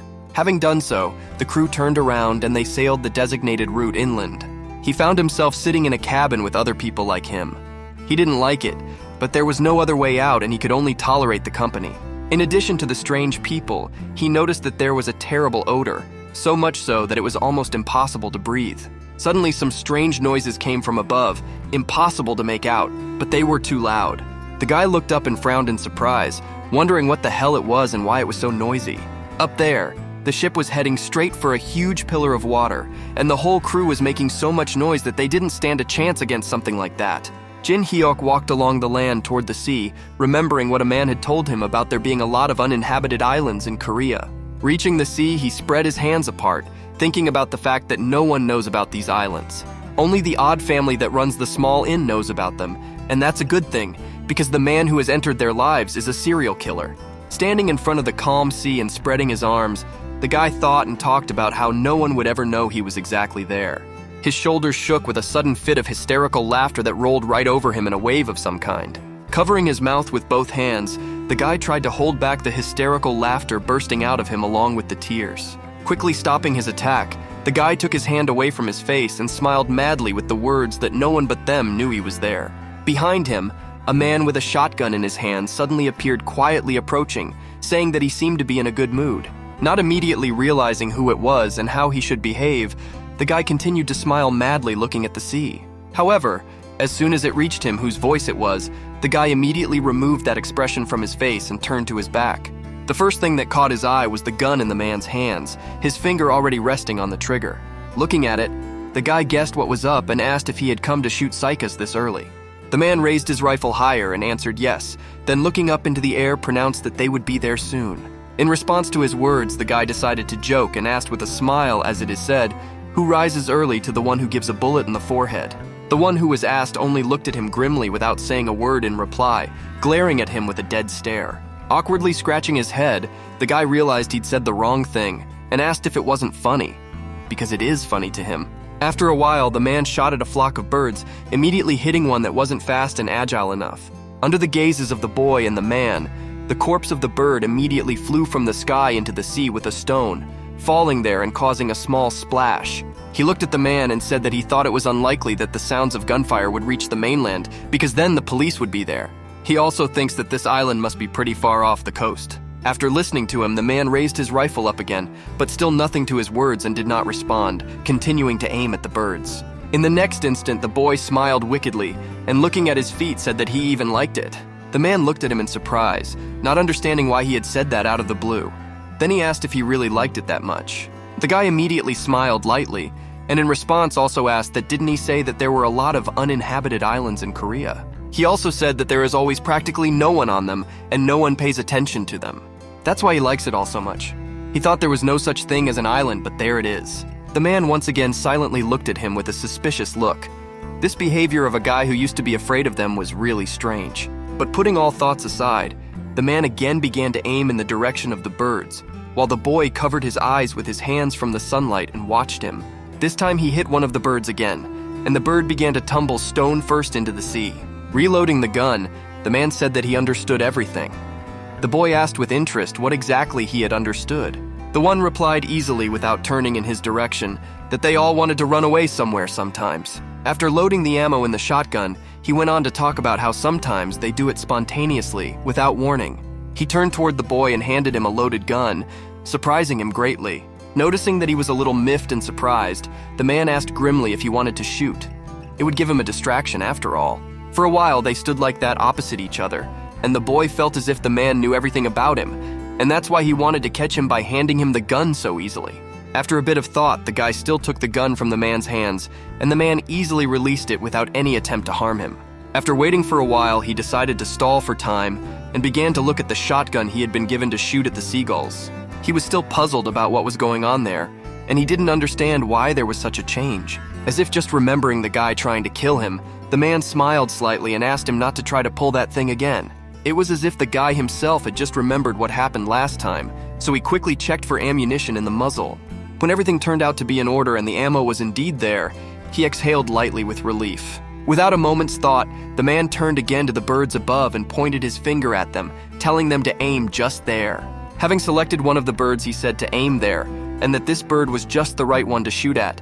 And then he decided to give a brief overview and said that this is a double-barreled shotgun, and it has a double trigger design. The fact that if he pulls 2 triggers at once, he will fire 2 barrels at once. If he pulls 1, he will fire only 1. Firing both barrels increases the firepower, but at the same time, the recoil is too strong. And for a beginner like him, he would advise shooting with 1 barrel. While the boy was taking aim, the man kept admonishing him to watch the flight of the seagull carefully and concentrate before shooting. After sounding the man's words that he should shoot now, the guy fired, and the sound of it rang out over the man's ear. However, the shot, even though it was quite small, flew past the bird, which quietly flew on its own. The man said that it was just some kind of pos PR and that he didn't expect that from him. The guy said it was understandable considering it was his first time shooting, and the man said it was true, and everyone misses in the beginning. And then, without turning around at the gloomy guy, he said that now he had only 1 cartridge and 1 more shot left. The guy smiled and laughed a little, then said that of course he only had 1 shot left. His face cut a wicked and grim smile when he said he had another shot. After that, he called out to the man, calling him Mr. Boarding House Owner. The man immediately turned in his direction. The gloomy guy drew his weapon in his hands and lowered his eyes, asking if he was still praying for him or not. The man raised his hand and replied that of course he had prayed, and last night he had prayed for his memory to come back to him. The boy simply answered laconically and clearly, but the man was now curious and asked if he remembered anything that might help. Jinhek didn't answer his question, but only smiled madly once again and quietly said his prayer unbelievably. Looking at the man looking at him in surprise, the guy said that he remembered his name, and that his name was actually Seo Jin Hyok. The man didn't seem to have expected such a thing, so he exhaled in surprise and said his name was Seo Jin Hyok, and his memories finally came back to him. But the guy quickly interrupted him and asked him again if he was sure he was actually praying for him. Looking at him panicking little by little with a crazy smile, the guy said that last night he went to Romy's house to punish her. Asked if it was the same, he fired a shot at point-blank range and the man was shot through and through. From the force of the shot, he didn't just fall to the ground, he flew far backward with his back. Looking at the huge splash of water in the sea that was caused by the body falling into it, the guy slowly raised the gun muzzle up, and then walked over to the cliff and looked down at what was going on up there, and whether the man was definitely dead after that.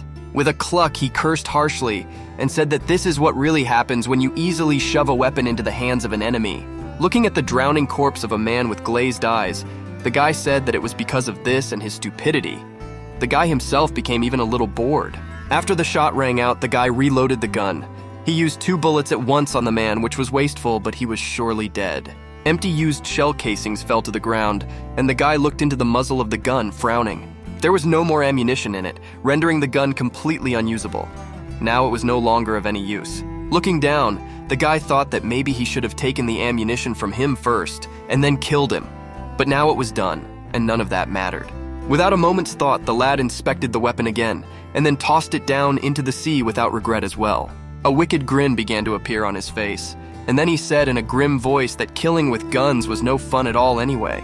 After a while, he came to the seashore and drew the faces of all the members of this strange family on the piscus. The man's face, which except for the ears was very much like his, he immediately crossed with the words that their pastor had already gone to heaven. So now he needed to choose the next target besides him from all the family members left there. The next moment he poked his stick at the picture of a woman and said that perhaps Mrs. Cook. Aside from the fact that when she stares at him with her eyes he feels nauseous, he still thinks she won't be a problem. Next, he poked a stick at the picture of Yumi drawn in the sand with the words that next comes this little shit. Sitting there, the guy began to remember the creepy girl herself, which gave him goosebumps on his back actually. She pissed him off more than anything, so he wished he could teach her a lesson as soon as possible, but it was best to put all such fun aside for later. The boy's face twisted into a creepy grin as he thought about how much he really wanted to see the little devil's mischievous face gradually distorting from the terror overwhelming her. Deciding not to dwell on it too much right now, the guy moved on to a picture of the guy's face, Minyu. He said nothing more about him, silently recalling how he had once nearly strangled him with one hand. After a bit of thought, he said that this was the guy he should definitely be extra careful with. Finished with his thoughts on Minyu, he sat for a few moments, just staring at the one remaining picture in front of him. Looking at Romy drawn in the sand, he thought about how she was truly the worst bitch there could ever be. He also remembered how she'd let him down when he'd helped her escape, and instead of bringing help, had gone shopping and come back without it. Then he was really annoyed by the lightness of her tone and the fact that she thanked him with the words that she had had a light, refreshing ride. She did not bring anything useful to the guy at that moment, and only gave him pesticides, implying that he would soon work for them. He didn't realize it at the time. With the words that she was just trashy, the guy drew the picture in front of him, redrawing it with lines over and over again. He was so annoyed with her that with every moment as he crossed her face, he was even more and more militantly angry with her and with himself. The guy couldn't stop crossing her face in rage, methodically and time after time getting louder and louder about how she was just trashy. After a while, he threw the stick he had been drawing with aside in a rage and got down on all fours. With that done, he decided to take a breath, looking directly at the results of his actions and straight up shaking with rage. For a while, he continued to breathe heavily, all red with rage and anger at the girl. And then he put his hand to his chest and all but exhaled in peace, and then smiled with the words that he sure as hell seemed too worried. He sat quietly in that place for a while longer. No one had found him yet, that was good, and the sun was already slowly slipping towards dusk. In addition to the faces from the main family, the guy also drew that drug addict idol who pissed him off too. Looking at him, he circled him, calling him just a bastardized stoner and a bullshit idol. To him, he was downright particularly annoying. Yes, and besides, he has if not only knives, axes, and saws since he works for his family, but also a hunting rifle. Remembering the moment when he saw that gun in his hands, the guy decided that perhaps it was necessary to kill him first. Jubilant that he had finally made up his mind, the boy immediately jumped to his feet and kicked the sand in front of him with a smile, shouting that it was just fine that he had made up his mind. Without looking at the setting sun, he turned and walked away from the shore, talking aloud to himself and trying to figure out where this junkie ended up sleeping and eating. As soon as he said the word food and thought of the food itself, his casebook rumbled loudly, causing him to put a hand to his stomach, and then stopped contemplating what he should do at this point. Unable to think of anything better to do, he decided to once again walk back towards the inn, held by the family he was about to kill. As he approached the door, he immediately raised his hand and knocked loudly on it. The next moment, a woman opened the door and stepped out to meet him, saying that it appeared to be him. The boy was not confused, and said that it might sound rather shameless of him, but could she give him some food? After a little thought, the woman smiled and said sure, then invited him to read inside after her. A smile appeared on the boy's face, as if he hadn't expected that everything would be so easy and she would agree so easily. He followed the woman inside, remembering to close the front door behind him. Without turning to look at the man walking behind him, the woman said that they were sorry he couldn't join them last night. Then she asked him if he was feeling better. The guy smiled and said that he had, and he was indeed already feeling much better than he had yesterday. Then he asked if everyone had attended last night's dinner. After a little thought, the woman replied that everyone was there, but she had made a mistake somewhere in preparing the fish stew, and it was not to everyone's liking. Tom didn't seem to be comfortable with that answer, and so he looked at the woman in front of him with disbelief. He was pretty sure that Vivicia, during dinner, the man was asleep in his office while he himself was tearing through his laptop. After a moment's thought, he decided to clarify the question and asked if her husband had been at the dinner, or if he hadn't been there after all.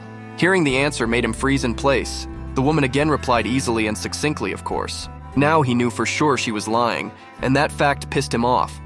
It still meant that he knew absolutely nothing about this woman. Watching her walk into the kitchen, the guy thought about how maybe he should just kill her and that was it. The next moment, the woman turned in his direction and asked if he could just help her with the cooking and then sit down at the table. The guy, looking at her with creepy eyes, thought he should calm down. After all, in such a case, there is no need for haste. When she was finally done cooking, the guy started helping with the table setting, carrying food and dishes and putting them on the table. The woman thanked him for his help and said that with his help, making breakfast was much easier. Then she told him that everything was done and he could go to the table. The guy kept smiling and replied that of course he would sit down as soon as he finished laying everything out. His sweet smile on his face, anyone could believe it. The guy didn't plan to show his dislike for the family, even though he was going to kill them anyway. But he was still creeped out by that memory of the first time the woman had cooked with him. Her creepy smile, he would never forget. He turned his head toward Romy as he sat down at the table. She, on the other hand, was staring straight ahead and not even turning toward him. Noticing the bruises on her arms and face, he excitedly asked what had happened to her and what had happened to her face. Without turning to him, the girl answered confidently and succinctly that she had just fallen down the stairs, and nothing terrible had happened to her. The woman and Minu watched grimly as the guy asked her what she was saying. She couldn't have bruises like that just from falling down the stairs. He repeated his request to let him take a look, and the girl denied his request time after time, and talked about how she had already told him that everything was fine and nothing was wrong. Asking if she was sure of what she was saying, the guy supposedly accidentally touched a juice glass standing next to a portion of the girl's food. Saying ouch, he continued to watch the juice spread across his plate, and Romy said chagrined, "Not again." The next moment, the guy began to apologize to her, and Romy herself calmly replied that actually it's okay, and he was not on purpose. However, that wasn't enough for the guy, and he exaggeratedly, loudly, and earnestly said that her breakfast was drenched in juice. Therefore, she'd better take his portion. Pulling her plate of food, he said with a smile that if she took his portion, he would take her portion in turn. Romy answered nothing, all the while looking at him grimly, not understanding what he was really after or what he wanted. The girl smiled and handed the guy a plate, not forgetting to say thank you, and Jin Hyuk replied that it wasn't worth a thank you. The next moment, the woman turned to the guy and said that if anything, she could put him in another plate. Hearing the boy reply that he didn't need to, and he didn't dare ask her to do such a thing, the woman thought briefly. After a while, everyone started on their food without waiting for the man to arrive. The guy, meanwhile, stared at the girl, noting the slightest changes in her demeanor and on her face. However, the girl just calmly ate without saying anything. It seemed like there was nothing really wrong with the food, and he was just being paranoid. Looking at her, the guy couldn't believe his eyes. She just started eating. Maybe they just forgot to put drugs in him today. Suddenly, the girl pounded her fist on the table and asked loudly in displeasure where her father was and why he still hadn't come. There was dead silence at the table, a question no one expected, though everyone but the guy thought about it. The guy ate quietly, paying no attention to the people at the table, nor to the question of where the man had gone. Romy turned to Yumi with her mouth full and said that maybe he was still shooting, and she said that a while ago, the gunfire had stopped. This caused Romy to shut up fearfully and look at the guy who was calmly devouring his food. The woman was silent for a while, and then said that he would probably be back soon, and they should finish their meal. The girl in turn didn't listen to her, unhappy that her father was still gone, and looked toward the boy. He ate quietly, didn't touch anyone, and didn't seem to care at all about what happened to the man. Looking at him with a hard stare, Yumi asked what if he was already dead. The boy's gaze changed from what he heard, but he didn't stop stuffing his mouth and chewing his food he was eating. Romy asked Yumi, pointing her fork at her, how she could even say that. Yumi replied that she was just kidding. Her mother grudgingly said it wasn't funny at all, and the girl immediately apologized, stopping laughing. Turning to Min, she told him to go and check on his father on the beach to make sure he was okay. He immediately obeyed and stood up from his seat and slowly made his way toward the kitchen exit in search of his father. But as he passed by Jin Hyuk, he stopped, and the latter in turn was calmly devouring his food. Noticing that he wasn't leaving, he turned his head in his direction, looking at him questioningly, asking what he wanted. Minu didn't say anything, but just stood there, looming over the guy like a dark and eerie cloud, while glaring at him with his trademark stare. Then the boy wondered aloud incredulously, distracted from his food, what he wanted from him. But Minu again didn't answer anything, continuing to stare at the guy with his annihilating gaze. Deciding he'd had enough, the Minu turned and walked calmly onward toward the kitchen exit. The whole time, the guy had been watching him glumly, trying to figure out what the hell was wrong with the damn bastard. After a while, he decided to help the woman do the dishes, and in response to her question about how he liked it, he said he liked it and it was very good. Then I asked her if she had teriyaki sauce today. It's not store-bought, so she must have made it herself. In response to her saying that he had good taste and was good with sauces, the guy smiled. And before he left, he said he was a kind of foodie too. Stepping outside, the boy headed towards his house, pondering the happenings around him. He had no way of knowing what the hell was wrong with this guy, or why he hated him so much if they didn't even know each other. Hearing the girl call out to him, he immediately turned to her, looking at her with a surprised look, and then with a bored face, tiredly asked if she could call him big brother instead of uncle.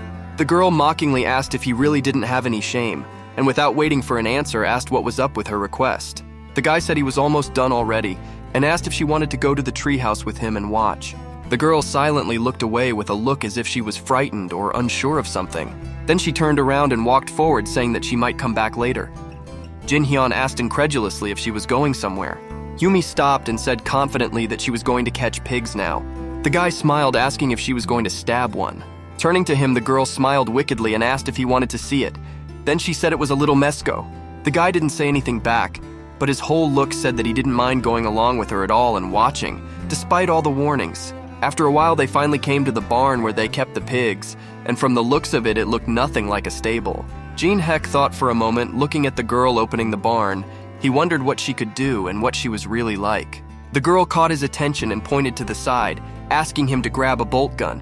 The boy asked what kind of bolt gun it was. Yumi explained that if he opens the valve and shoots the pig in the forehead, it will go painlessly to piglet heaven, and that's how it works.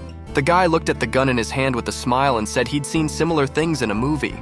The girl asked if it was true and said she doesn't watch movies, so she doesn't know what he's talking about.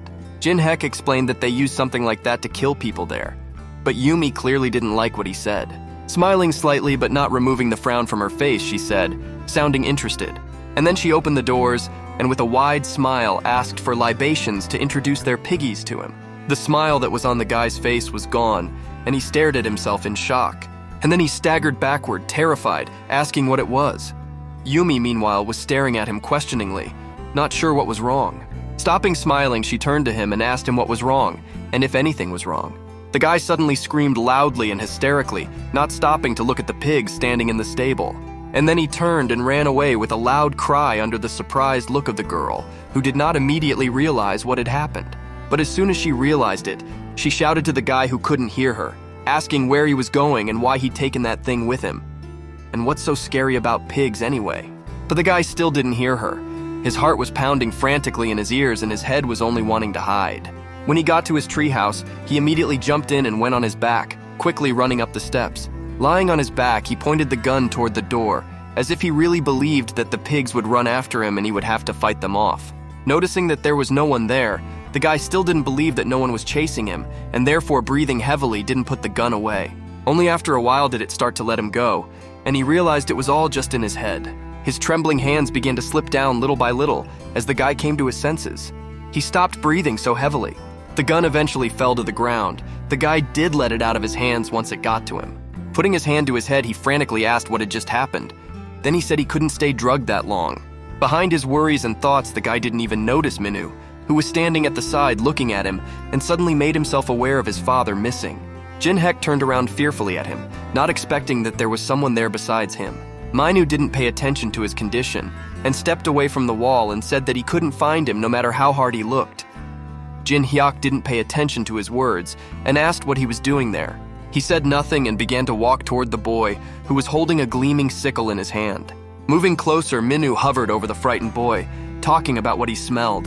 Jin-hyuk in turn asked fearfully what exactly he meant by his words. Minyu began to recall how in the kitchen his mother had told him to go to the shore and check on his father there. And as he started to walk past the chewing guy, some familiar scent made him stop and freeze in place. It was when he smelled that very scent that he realized that the guy was clearly involved with his father, and he was definitely hiding something. Looking down at the guy from above, Minu said in a creepy voice that he could smell that odor, the smell of gunpowder from the cartridges. Jin-hyun shockedly looked at him but didn't reply anything to his words, only quietly and discreetly picked up the gun that was lying on the wooden floor. After that, he began to get up little by little from the place where he had been sitting in fear before. Frowning his eyebrows, he asked if he thought the guy had actually killed him. Minyu, without taking his eyes off him, replied that he did, and in fact he had killed him. In the next instant, Jin-hyuk had his gun out in front of him and pointed it towards Minu with the words to stay back, or else the guy would put another hole in his ass. Minu replied that he wouldn't be able to do that anyway because the valve was closed one way or another. Jin-hyuk turned his head in horror and noticed that the valve was indeed closed, and this was no joke. Meanwhile, Minu quickly ran up and swung his sickle at the guy, hoping to cut him down with one blow. The guy barely had time to put the tank forward and block his blow. They stood like that for a while, and Minu continued to press the sickle against the cylinder with vigor. The next moment, the guy discreetly unscrewed the cylinder and used all his strength to push Mina away from himself with it. Minu flew far back from the force of his blow, but slowed down in time and stood in front of the guy again. The one in turn looking him in the eye loudly asked him what the hell a goddamn bastard like him was doing. In response to the guy's question about whether he had proof that he had killed him, he looked at him with a creepy look and said affirmatively that he had killed him. Then the boy frowned his eyebrows and said that his affection for his father had no bounds. Although even that time during the meal, when he tried to make him confess, he was shaking like a leaf. In fact, it was clear that Minu was really afraid of him. Then he asked if he knew that his father was actually beating Romy. Minu's face changed as if he was shocked, but he said aloud that it was because Romy had done something wrong. Jin-Hek glumly replied that the reasons for violence don't matter, because violence is violence anyway. That night he saw his father. He unbuckled his belt and went to Romy's room, saying he was going to teach her a lesson. He saw her himself this morning, and he saw all these marks. And if it's not violence, what is it then? Minu didn't seem to be listening to him at all. Frowning, he said that was why he had killed his father. The guy replied that he didn't kill him, and the smell of gunpowder was just a misunderstanding anyway. Jin-Hek explained that he met his father during the morning shoot, which is why he smells so much like gunpowder. Looking at him with a grim look, Minu pointed his sickle in his direction and said that he was just a liar and he would finish him off very soon. After being silent for a moment, Jin-Hek gloomily asked, wasn't he ashamed to say such things, to do such things? And then asked a surprised Minu, what makes him think he's better than him if he's also soaked in lies? He lowered his head and said grimly that he knew everything, and he knew what had happened to the couple who had recently arrived there on vacation. They said there were no guests and tried to make him look crazy, but he saw their bloody clothes with his own eyes. And it's kind of clever that a group of people are banding together to brand a loner a lunatic. Minu didn't have anything to say to that. In response, he pointed a sickle at Jin-Hyuk and asked how he knew that. The guy asked back what he meant by where, and explained that he had seen him last night with barbecue tools. Jin-Hek explained that he followed him to an old storage room, and in a trash can inside the room, he found the remnants of bloody clothes. Minu didn't say anything, and the guy said he was an idiot for hoping to find people who were already dead. He doesn't know why they were barbecuing there when they were going to kill them, but thanks to this, he's convinced they're definitely a family of killers.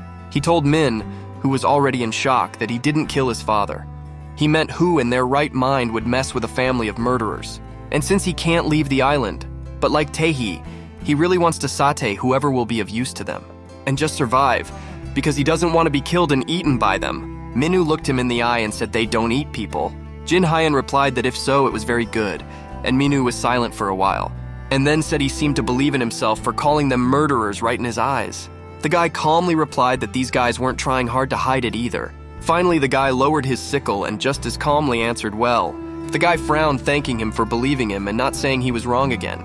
However, Minu said that his attitude is still no good, and he should just take a look at himself. He also said that his mother especially doesn't like it.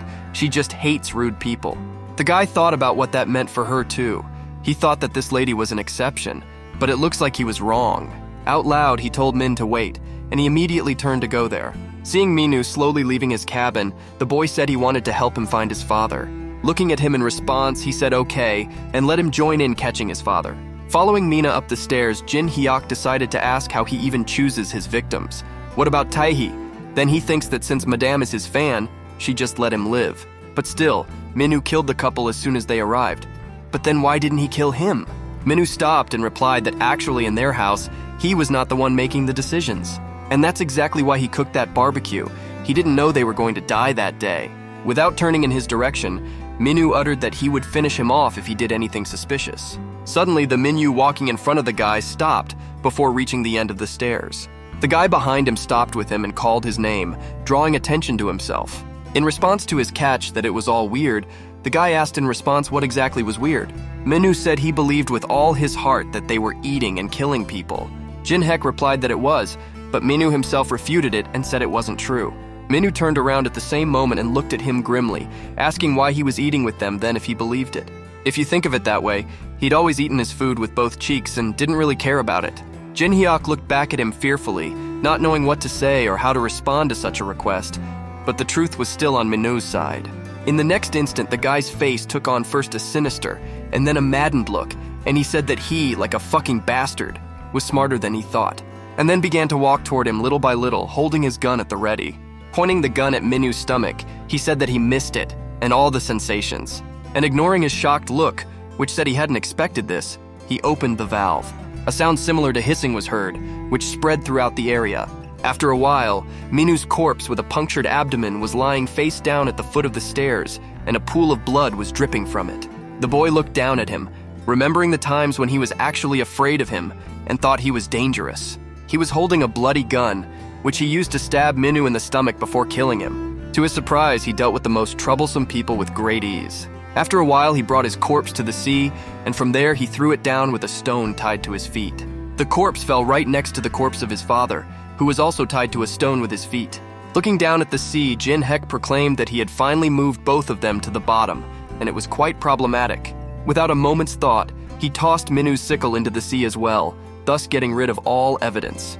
The guy clapped his hands thinking about the surviving family members and that Taiho guy. After all, he had a gun and served the family. Thinking about it, the guy figured he'd have it easy after all. Not counting weak women, there was this druggy idol left. For a while, he sat on the shore thinking about his own thoughts and what he would do next. Suddenly, he thought of Yumi, and the strange images he had seen during the day came to his mind. He sank into that memory at the beginning of which Yumi had asked permission to introduce their piggies to him. He was smiling, but the smile fell off his face as soon as he saw what was inside, or rather the faces of the pigs. Startled under Yumi's surprised look, he backed up, asking what the hell that was. Yumi asked him what was wrong, but he couldn't answer. The pigs in front of him had faces just like all the people he'd killed. So then he shouted loudly and ran away as soon as they came close to him. The only thing he couldn't figure out was if it was guilt that time. It turns out he's not really insensitive and unscrupulous, he really is. After a while, he went to watch Yumi, who was hunting bees in the field. Looking at the biggest one, which was also sitting with its back to her, the girl said it was just a jackpot. Suddenly, a guy appeared from behind the trees and walked across the field toward the girl, standing in front of her and spooking her bee. She immediately shouted angrily, "That damn him," and the bee boss flew away just because of him. The guy immediately apologized and said he would make amends. Yumi ignored his words and asked what the hell he saw in the barn and if he had a fear of pigs. He replied that he could tell her, but she wouldn't believe him. The girl said thoughtfully that because of him, she was left without pork. So she's now going to get scolded by her mom because of someone, and if he doesn't want trouble, he should tell her. And on top of that, she'd never seen a wasp like that before, and she'd missed it, again because of him. The guy didn't say anything, thinking that it pissed him off. Yumi asked what was wrong. Scratching his head awkwardly, the guy replied that it was nothing, and in fact, he wanted to ask something. He wanted to ask about that guy in the plaid shirt, Taehi, if she knew where he lived where Taehi lived. After staring at him blankly for a moment, the girl replied that she didn't know where Taehi lived. Looking at his surprised face, she confidently explained that no one knew where Taehi really lived. For a while, they stood in silence, both staring at each other. The guy thought it was some kind of joke.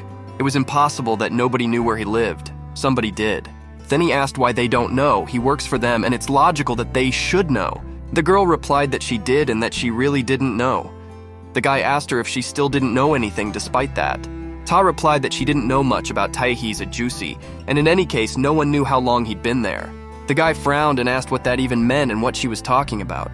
The girl mockingly asked, and on second thought, when did he actually get there? The guy immediately turned dark and loomed over her, a huge dark cloud with red eyes, saying he was getting tired of her stupid jokes. However, the girl was not frightened and looked at him indifferently and asked what he meant. But he did not answer, but only began to open the valve, and she immediately understood everything and was finally afraid of him. Pointing the gun in her direction, he began to move closer with words that he would no longer allow her to bully him and called her a little shit. The girl looked at him in surprise and then said that it was true that he had killed her father. The guy swung quickly in her direction, but the girl moved out of the path of the blow and reached for the honey, after which she quickly and aptly threw the can right in his face without even opening it, and then ran away. The guy tried to open his eyes and see what it was that hit him. As he touched and smelled it, he was surprised to see that it was actually honey, which spread over his hands and face. The next moment, he carelessly touched the jar of bees and turned it upside down. The bees in the jar immediately flew out. The girl ran away, not paying attention to the guy asking what it was and trying to fight off the bees with screams. The guy kept screaming and covering his face with his hands, asking why these bees were suddenly biting him. As his bees continued to bite, the girl kept running, listening to his cries of pain behind him. On the way, she fearfully called out to Romy's mother and Mina and asked them to help her and save her from the guy. Covering his eyes in pain, the guy rushed after her, barely recognizing what was in front of him but promising that she was going to die now. Turning to the side, he noticed a guy in a plaid shirt looking at him, shocked. Running past him, the guy said it was him, and he didn't expect to see him there at all. Looking at him, Taehi cried out loudly in the next instant out of fear, realizing what was going on. And then he ran away from him without wasting time, hoping only that he would not catch up with him. The guy watched with anger as he tried to get away from him and help everyone else. Tae-hee ran without turning around, in fear for his life, now realizing he needed to fetch a weapon. Jin-hek thought to himself that he was going to leave now, and while the guy was chasing after the girl, bring the weapon, and then turned his head the other way, looking at the fleeing girl he was about to kill.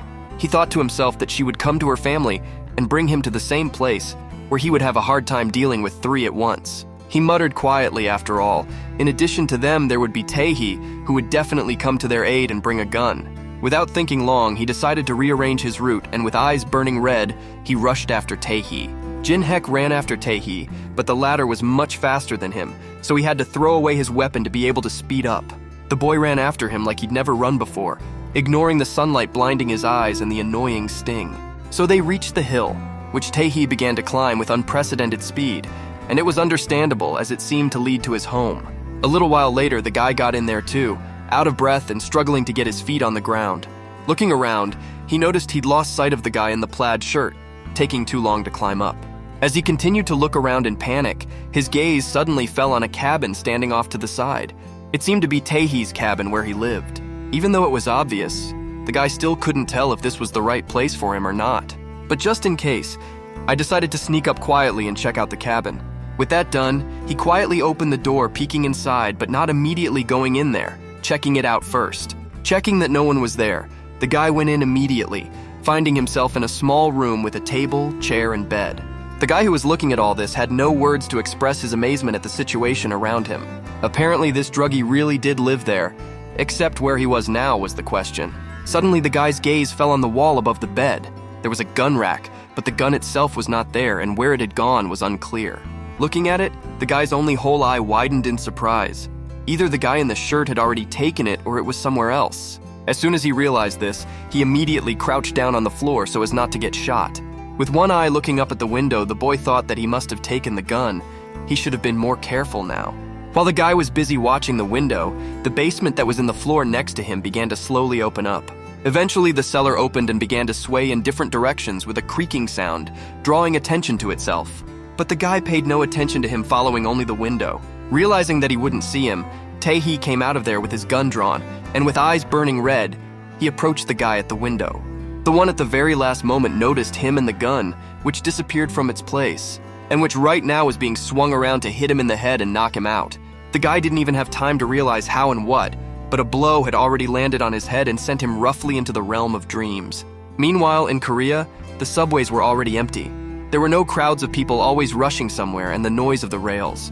The old man sat there on a bench next to another man and listened to being told that he had been told several times already that it wasn't for sale. He answered nothing to that, continuing to keep his head and chin down, and then he opened the suitcase he had brought with him without a word, attracting the man's attention.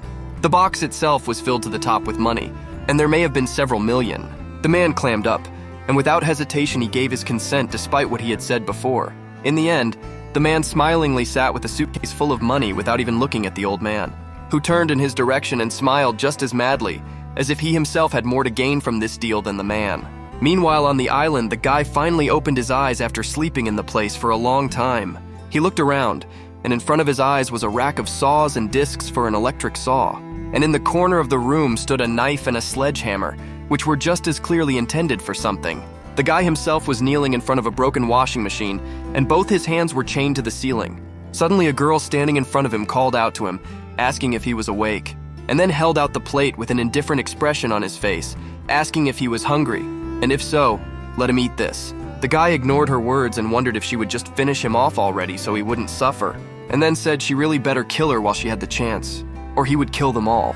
Without letting him finish speaking, the girl put a tube in his mouth to pour food through it, and began pouring it in, ignoring his attempts to fight back and the sounds of pain. After a while, a maidservant came to him and stood over him, looking down at him. The guy said hello to her, calling her auntie, and then asked with a tortured smile if he was still alive. The woman said yes and calmly explained that it was only for now. The guy kept smiling and asked what the chains were for, and said they were killers too, just like him. His smile turned into a crazy one when he said that somehow he and he were one and the same. The woman said with surprise that it looked like he finally remembered everything. The guy replied that not everything, but a lot. The woman calmly asked what his name was in that case, since he remembered everything after all. After being told that he was Sung Jin Hyuk, she asked why he was there in the first place and how he got there. The guy replied that he was a wanted man, so he wanted to escape to another country, but the ship he was on sank. Suddenly he wondered why he would tell her everything so easily. He thought maybe it was because the woman put something in the food. Noticing that he had missed her first question, the woman asked if he wanted them to kill him. The guy replied with a smile that maybe if they killed him painlessly, then yes. In response to her question as to why she should do it, the guy looked up and with a crazy grin replied that she should do it simply because he had done the same thing to her husband and son. After looking him in the eyes for a while, the woman turned and began to walk slowly away from the room, and she stopped as soon as the guy saw her and asked her to wait. And then with a mad expression on his face, he said that if he got out of there, he'd kill them all. The woman replied that he could try anyway. No one would hold him back. The guy looked at her shocked, not sure what she was getting at. The woman turned to the guy and said with a creepy expression on her face that he'd been available since now, but had still failed. Their entire meeting was being recorded the entire time by a camera that was online showing it all as a stream. And the stream itself was hosted by Tae-hee sitting on a chair, who caught the guy and locked him in there. Taking the microphone, he mouthed that it was about time to get a bet on this guy. He said they have a choice to bet on whether or not Sungjin Hyuk will escape. There were bets and answers, some saying he could do it, some saying he couldn't. Tae-hee just sat there silently watching. The old man quietly opened the door and made his way inside the room, where the man he had arranged to meet was already sitting. Without saying a word, he made his way inside and lowered his head and sat down across from the surprised man. He sipped tea from his mug and said he'd already told him he couldn't, so he should stop bothering him. The old man pulled out a suitcase of money, but the man said he didn't care, and no matter how much he offered, the answer would be the same. But the old man was not upset by his answer. He was rather amused by it, for he already had the trump card up his sleeve. Setting the suitcase aside, he pulled some kind of photograph from the inside pocket of his jacket and placed it on the table. The man took the paper in his hands and looked at it shocked. After all, it was a picture of him and some girl in bed. For a while, he just sat silently looking at the picture without saying a word. The guy had been asleep the whole time, drooling on the floor and not really caring about his appearance. Romy, who had come in, called out to him, folding her arms across her chest and telling him to wake up. The guy woke up and stretched his neck and said he'd lost track of time. Then he asked me to do something about the damn washing machine because he was going to go crazy. The machine was making a huge noise the whole time, all the while slowly destroying his ears. Romy silently walked over and turned off the machine, and the guy was relieved to say thank you to her. Looking at her, he decided to apologize and said he was sorry he never got to use the pesticides. The girl asked in surprise what pesticides he was talking about and what he was talking about. The one said he was talking about the very pesticides she gave him to finish off her family. His face turned grim when he said that it was no big deal, and yet he had managed to kill 2 people. Her father, who abused and beat her for every offense he thought she had committed, and the retarded kid, her brother, who supported his father. Romy didn't answer, looking at him with creepy eyes. The boy asked why she was looking at him like that because she'd given it to him, that gift. Laughing, he asked with an even more horrified look on his face what was wrong and said she was doing it again, pretending not to know what he was talking about. Without waiting for an answer, he shouted that she wouldn't see him off again. And he's not really crazy. They're the ones making him think that. Meanwhile, Romy took the floor and said that's not why she gave him the pesticides. With a creepy and mocking gasp, she folded her arms across her chest and asked if he still didn't get it. The guy laughed out loud, realizing what she was getting at, and then promised that she was the last one he would finish. He laughed loudly again and drool flew out of his mouth into the girl's soda. She said with a stony face that she had already warned him not to yell at her. Without thinking long, she turned the washing machine on again, this time cranking it up to its full power. Listening to that awful rumble of the washing machine, the guy turned toward the girl leaving and yelled at her to turn it off and called her a goddamn bitch. The girl didn't turn around and stopped near the switch from the light rattling in the room. Disregarding the guy's pleas to keep it on and his words that he hated the dark, the girl did turn off the light there. After a while, the guy opened his eyes, listening to the rumble of the washing machine and frowning, looking straight ahead. Breathing heavily, he stared at the puddles and mumbled to himself that he'd already said he didn't like it. Little by little, the picture became more and more distinct, and the boy thought it was good because his Pononog eyes were getting used to the darkness. Without stopping to frown, he thought about how crazy these people were. After all, considering he had killed members of her own family, how could she react like that? Closing his eyes, he forced himself not to think about it all and this family too.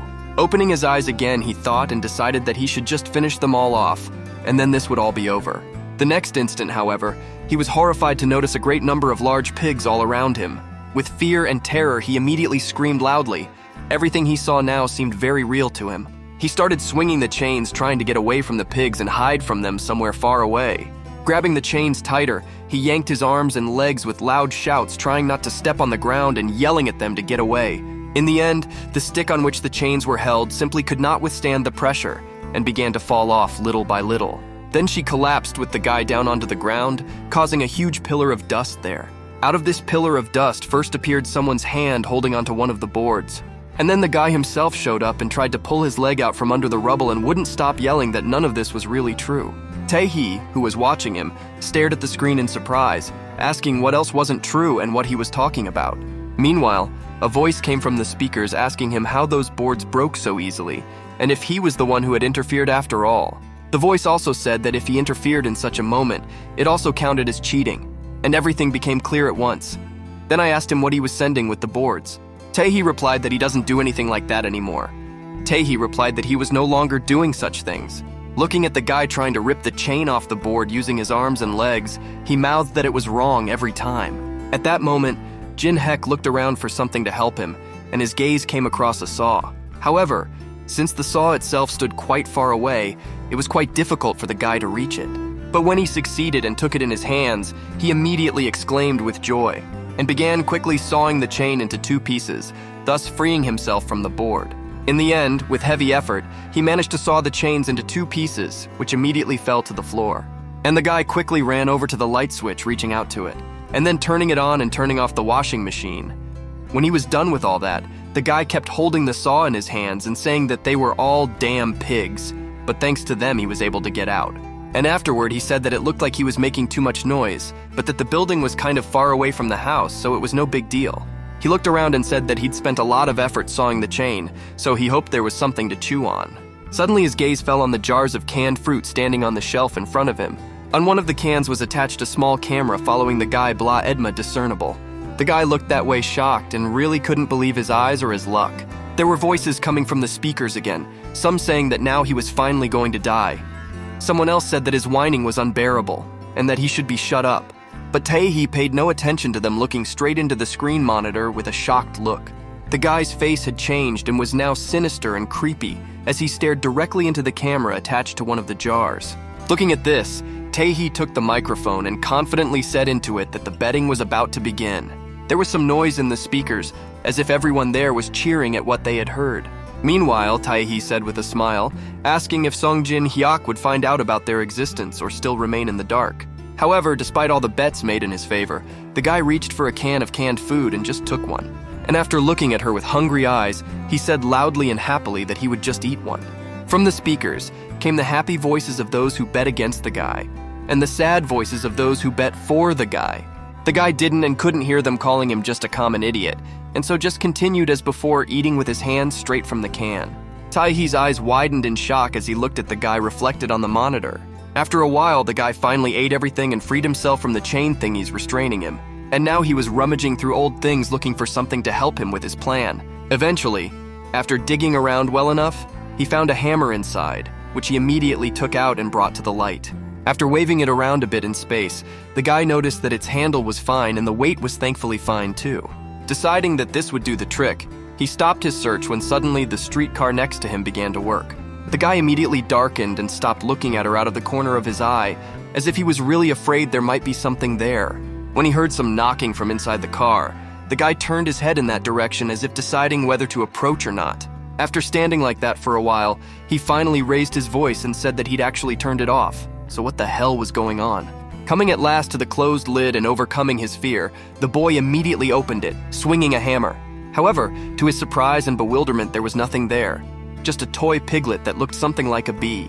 After looking at him for a bit longer, the guy suddenly seemed as if he realized something, and immediately lifted the toy from there to his eye level, making a closer look at it. Turning the piggy over with its back to him, the guy read an inscription there that said it was Jinu's piggy. Not realizing what it all meant, the guy asked the name again, not stopping to look at the piggy. A little while later, he asked with round eyes of surprise who this Jinu was. Around the lad immediately began to reappear those pigs he had been so afraid of lately. So he threw the toy on the floor and stopped looking at it since he didn't need it. Looking down at her, the boy held his heart and tried to catch his breath. Afterward, he grimaced and asked what the hell this was all about. As he started kicking and stepping on the toy, he started yelling loudly what it was and calling the family that was there sons of bitches. Completely. Crushing the toy, the guy began to catch his breath again after such a rush of vivid emotions. Clenching his teeth, he stared madly at his feet. Now, after everything, he didn't feel sorry for the toy or the people. He put his palm to his chest again and breathed slowly and measuredly, trying to calm himself. Exhaling one last time, the guy smiled warmly and said with a warm smile that it looked like he was too worried. Lifting the pig by the ear, he said that it was all their cunning plan anyway, and he was sick of these games. Looking straight ahead, he wondered if it would all be over when he killed them all. With a loud laugh, he sent the toy flying back into the washing machine. To Taehee's surprise, he said that he would not have any more hallucinations due to these drugs. He pulled a small roll out of his pocket and examined it. And then with a smile, he exhaled and said that of course it's drugs he directly believes. Meanwhile, he was already climbing up the stairs, trying to get out of that place. Reaching the door, he carefully opened it and looked around inside so as not to repeat the past experience. A little while later, he came across some things in the room on a table and looked there in surprise. Looking at them, the phone and the papers, he said they'd just brought all his junk in there. After that, he took the TV and started poking at it, but unfortunately, it did not turn on again. Picking up the cards from the pixels, he thought it might be better to take the cards with him, and so he immediately put them in his pocket and turned his attention to the Raylio betrayer clock standing in the corner. He read on them that it was now 5:34, and he was walking toward the stairs leading outside. As he climbed out of the hatch and into the street, he said that it was his time for dinner. He looked around, he didn't know the area, but he had to find out somehow. Looking toward the boarding house, he said glumly that he hoped they were enjoying their meal and were doing very well. Taking the hammer tighter, the guy said in a creepy voice that he only hoped it would be because he thought it would be their last dinner. After a while, he got out of that area and made it to his treehouse. Having collected all the things that could be useful there in the form of binoculars, pipes, and so on, the guy put it all in a backpack and hung it on his back. And afterward, he walked across the field toward the boarding house, intending to observe it first. So he did, and after a while, he hid behind a tree and looked in its direction, realizing that if he was spotted, the whole plan would be ruined because of it. Pulling a binocular from his backpack, he pointed it toward the house and watched them. The windows are all out, so he's hoping no one will notice him if he comes in. Suddenly, he moved the binoculars farther away, and to his horror, discovered a man in one of the windows there. Fear and panic gripped him. It just couldn't be. The man had to be dead for sure. Yet here he was, sitting calmly in his chair and frowning his eyebrows, reading the Bible. The guy's mouth dropped open in shock at the thought of how and why. After all, he knew for sure that he had actually killed him, and there was no doubt about it. All this time, he was so busy with his worries that he didn't even notice when a gloomy Minu appeared from behind him and began to move closer to him little by little. Minu postured him, quietly crept closer, and then swung his sickle, which he had also brought with him. At that moment, as if sensing it, the guy quickly turned around with a face full of confusion and incomprehension. And just in time to get out of the path of Minu's kick, right at the last moment, missing it, Minu put the sickle to his neck, causing him to stiffen in surprise at the thought that he would stop resisting. But the guy, to his surprise, quickly ducked under his arm and tried to swing for a return blow with his hammer. That's when Minu lifted his foot and kicked him away from himself, causing him to fly a decent distance away. They stared at each other for a while the guy held his stomach, which was burning with fire. Looking at Mina and breathing heavily, he asked glumly who the hell they all were anyway and why this was happening. Minyu only gloomily stared back at him without saying anything or answering his questions. Jinhek himself looked at him and thought about the fact that he had killed both of them. Then why the hell was this one still here? He stuck the barrel of the gun right into his stomach and fired. Taemin purely physically had no chance to survive. Even as he was falling down the stairs, blood spatters were flying in all directions, and in the end there was a puddle of blood. Now he was wondering if the one who was trying so hard to kill him was a ghost or a zombie. Looking at him with a shocked look, the guy thought he was probably schizo again. In the end, he came to the conclusion that all their deaths were just a play of his imagination. Looking at the sickle coming in his direction, the guy thought that it couldn't be schizo. Minu slashed his shoulder with his sickle just at that moment, but the boy continued to think further. Not paying attention to the blood pouring from his shoulder, he thought that it was absolutely certain that the person standing in front of him was real and alive. Holding onto his shoulder, the boy frowned at the man in front of him. When he took his hand away from him, he looked at it shocked and said it was blood, and his shoulder was completely torn to shreds, from which the blood flowed from it without stopping. As he looked at her, his heart suddenly beat more and more frequently, after which he put his hand to his head and laughed loudly without looking at Mina standing in front of him. This behavior made Mina frown and look at him questioningly, but there was definitely no reason to laugh. The guy came closer and said that it was hard to admit it, but he suggested that he didn't kill them, especially since he knows that the pain in his shoulder is real, and the blood too. Looking at Mina with a crazy look, the guy scratched his chin with his hammer and said that if he killed him now, he would really die. Minu didn't listen to what he was going to say and rushed towards him without wasting time, after which he swung again and struck his shoulder with the sickle, right on the very wound on his shoulder, making it even larger and more dangerous by doing so. However, in the next instant, Minu stiffened in surprise, looking Jin Hyoku in the eyes. Thoth grabbed his sickle and glared back, asking if he always hit from top to bottom, after which he swung the hammer around and hit Mina's head with it without stopping smiling. Standing up straight, he checked his shoulder. It wasn't badly injured and it hadn't gone to the bone. Sacrificing it was the right thing to do. A little while later, he staggered away from the body he had left lying in the clearing. And then he came back saying he had to make sure he was really dead. He took out a hammer and started hitting Minu's head with it, saying that he was just a son of a bitch. But it really hurt. Sitting beside his corpse, the guy kept mocking him and asking if he could get up now or not. Laughing loudly at him, he barely dodged the incoming shot that grazed the rock behind him. After stopping laughing, the guy turned around and looked behind him, wanting to know where the shot came from. To his surprise, it was a man who had opened both sashes of the window and was now looking in his direction with a surprised expression. Without thinking, the man reloaded his gun and went to the windowsill and immediately jumped down from it. The guy cursed loudly, looking at him. Still, he didn't have time to do everything quietly. In the meantime, a man with a shotgun in his possession went in search of him through the woods and the park. After a while, he finally reached the hill from which the guy had managed to escape, and stopping near the corpse of his son, calmly and silently looked at him without saying anything or prevaricating. Turning back, he noticed a trail of blood that led somewhere and decided to try to follow it. Clamping the wound on his shoulder and watching the man, the boy was surprised at his reaction. It was indeed very strange for a man who had lost his son. Frowning at the distant man, he tried to figure out if they were really family or not. Deciding that it didn't matter, the guy ran towards the house. He was very lucky that the only armed man had left him. As he ran up to the house, he decided that he didn't care if they were all really family or not, and they were nothing to each other. Looking at the upper floors of the house with a crazy look, the guy said that in any case, he would just kill those who remained in the house. After a while, he climbed into the man's office and quietly jumped there, trying not to make too much noise. He had that evil smile on his face again, the one that said he was already excited. In the meantime, the girl in the kitchen had finally made something, which she was very happy about. Looking at the thing in her hands, she said with a smile that tomorrow, with the help of this thing, she would drive the guy crazy just like that. Still smiling madly, she said she thought she heard gunshots outside and asked herself if her daddy had decided to go hunting. With a wish to try harder, the girl left the kitchen and, humming a little song, went to her room. After a while, a guy came out there and scowled at her and called her a little brat. Looking in the dining room, he noticed that nothing was even set up there yet. Apparently, he was late with dinner. The boy walked quietly and carefully past the table towards the kitchen. He had his own plans for her too. Suddenly, he looked up and stared in shock at the stuffed deer that had been hanging all this time in the dining room. One of the deer's eyes glowed with a red light, and it was as if it wasn't the deer itself, but where it had been attached. It really wasn't an eye, but a camera, only the guy couldn't know anything about it. The whole time, the camera was filming the guy who was looking in that direction in amazement and trying to figure out what it really was. Without realizing it, the guy passed by, heading towards the kitchen. But still looking back at the deer, something told him that there was something wrong with the deer.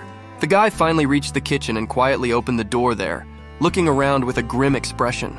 When he went there, his eyes immediately fell on the refrigerator on the side, for which Prawn already had some plans. So he smiled happily when he noticed that it was open and not guarded in any way from uninvited guests.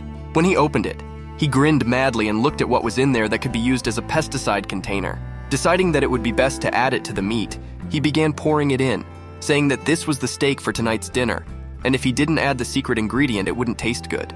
Suddenly, footsteps were heard from the direction of the stairs. Apparently, someone was going to the kitchen there. This was something the guy didn't expect, and so he tried to pour everything into his plate as quickly as possible. The one who was coming, it was a woman who was coming down the stairs with perfume in her hands. After a little thought, she said aloud that she had heard the sounds of gunshots, and therefore Asiata those spirits, because she didn't know what it was. Stashing them in her pocket, she opened the door to the kitchen and walked in there preparing to cook dinner.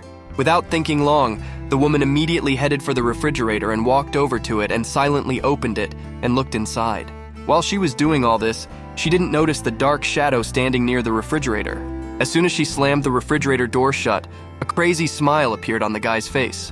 He immediately stepped out from behind him and asked the woman what these manners were, and it seems they had forgotten to call him to dinner. The woman immediately grimaced at him without answering anything to his questions. The guy looked at her frantically and said that he had warned her that if she got free, he would kill them all. With a loud shout that he would, the guy immediately swung a hammer at the woman. At that moment, she pulled out her perfume and sprayed it right in his face, as if using it as a weapon. The perfume immediately hit the guy's nose, and the drops spread all over his face. He felt very strange, as if he had entered some other dimension where he had no physical body. It was worse than when he was hallucinating, and there was no denying that it could all be a hallucination too. Not seeing anything in front of him, he was screaming hysterically and asking the guy what she had done to him and what it was. He didn't notice how the woman quickly moved away from him and began swinging the hammer in hopes of hitting her. He told himself through his tears to wake up and pull himself together. He really needed to open his eyes. After a while, he finally managed to pull himself together, open his eyes, and calm down. But the silhouette of the woman in front of his eyes was still blurry, and he couldn't see the picture clearly. Quickly running up to her, he screamed at her to die and calling her a bitch, swung the hammer at her. However, his hammer never reached its target, intercepted by someone else's hand. The boy opened his eyes even wider to see the one who had so easily stopped his blow aimed at the woman. However, in front of him, he saw Mina, who was looking at him absolutely calmly, holding his hammer in his hand. His look and face darkened in an instant when he said the guy was dangerous, and that's why he was going to die. The guy looked at him shocked, unable to understand what was going on and why it was him. He laughed without stopping crying. He himself had killed Minu and smashed his head in, and now he was standing in front of him unharmed and unharmed as if nothing had happened. Without thinking long, he quickly ran up to him and hit his head with his forehead with all his might. Minu immediately grabbed his head and easily lifted him off the floor he was standing on, and then threw him forcefully in the other direction, causing him to fall and fly like that for a few meters. From the force of the way he threw him, the guy didn't just fall to the floor. He immediately flew out the door into the dining room and there only stopped.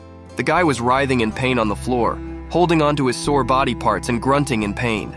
But looking at the grim-faced Mina who approached, he suddenly laughed loudly like a madman who had lost his mind. And laughing said that he's really and truly crazy and it's all in his head.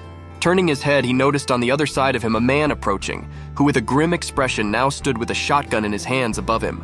Without stopping laughing, he suddenly jumped up fearfully, glaring at the man, and sat down on the floor. Then he said with a smile that it was true and he was crazy, but then fine. Then he suggested we just get it over with. Without thinking, the guy threw off his backpack and pulled out a pipe, telling everyone to attack and he'd kill them all. And if they come back to life, he'll kill them again, and kill them as many times as it takes. Suddenly, the man's ulvka seemed to become more strained and the atmosphere around him became too strange. The guy looked at him shocked, not realizing what was happening to him. Sung Jin Hyuk was a serial killer, and the prejudice that came from him after killing so many people. It definitely told him that the man in front of him was scared shitless, from which the guy, looking at the man with a mock-crazed look, cheerfully asked if he was afraid of something.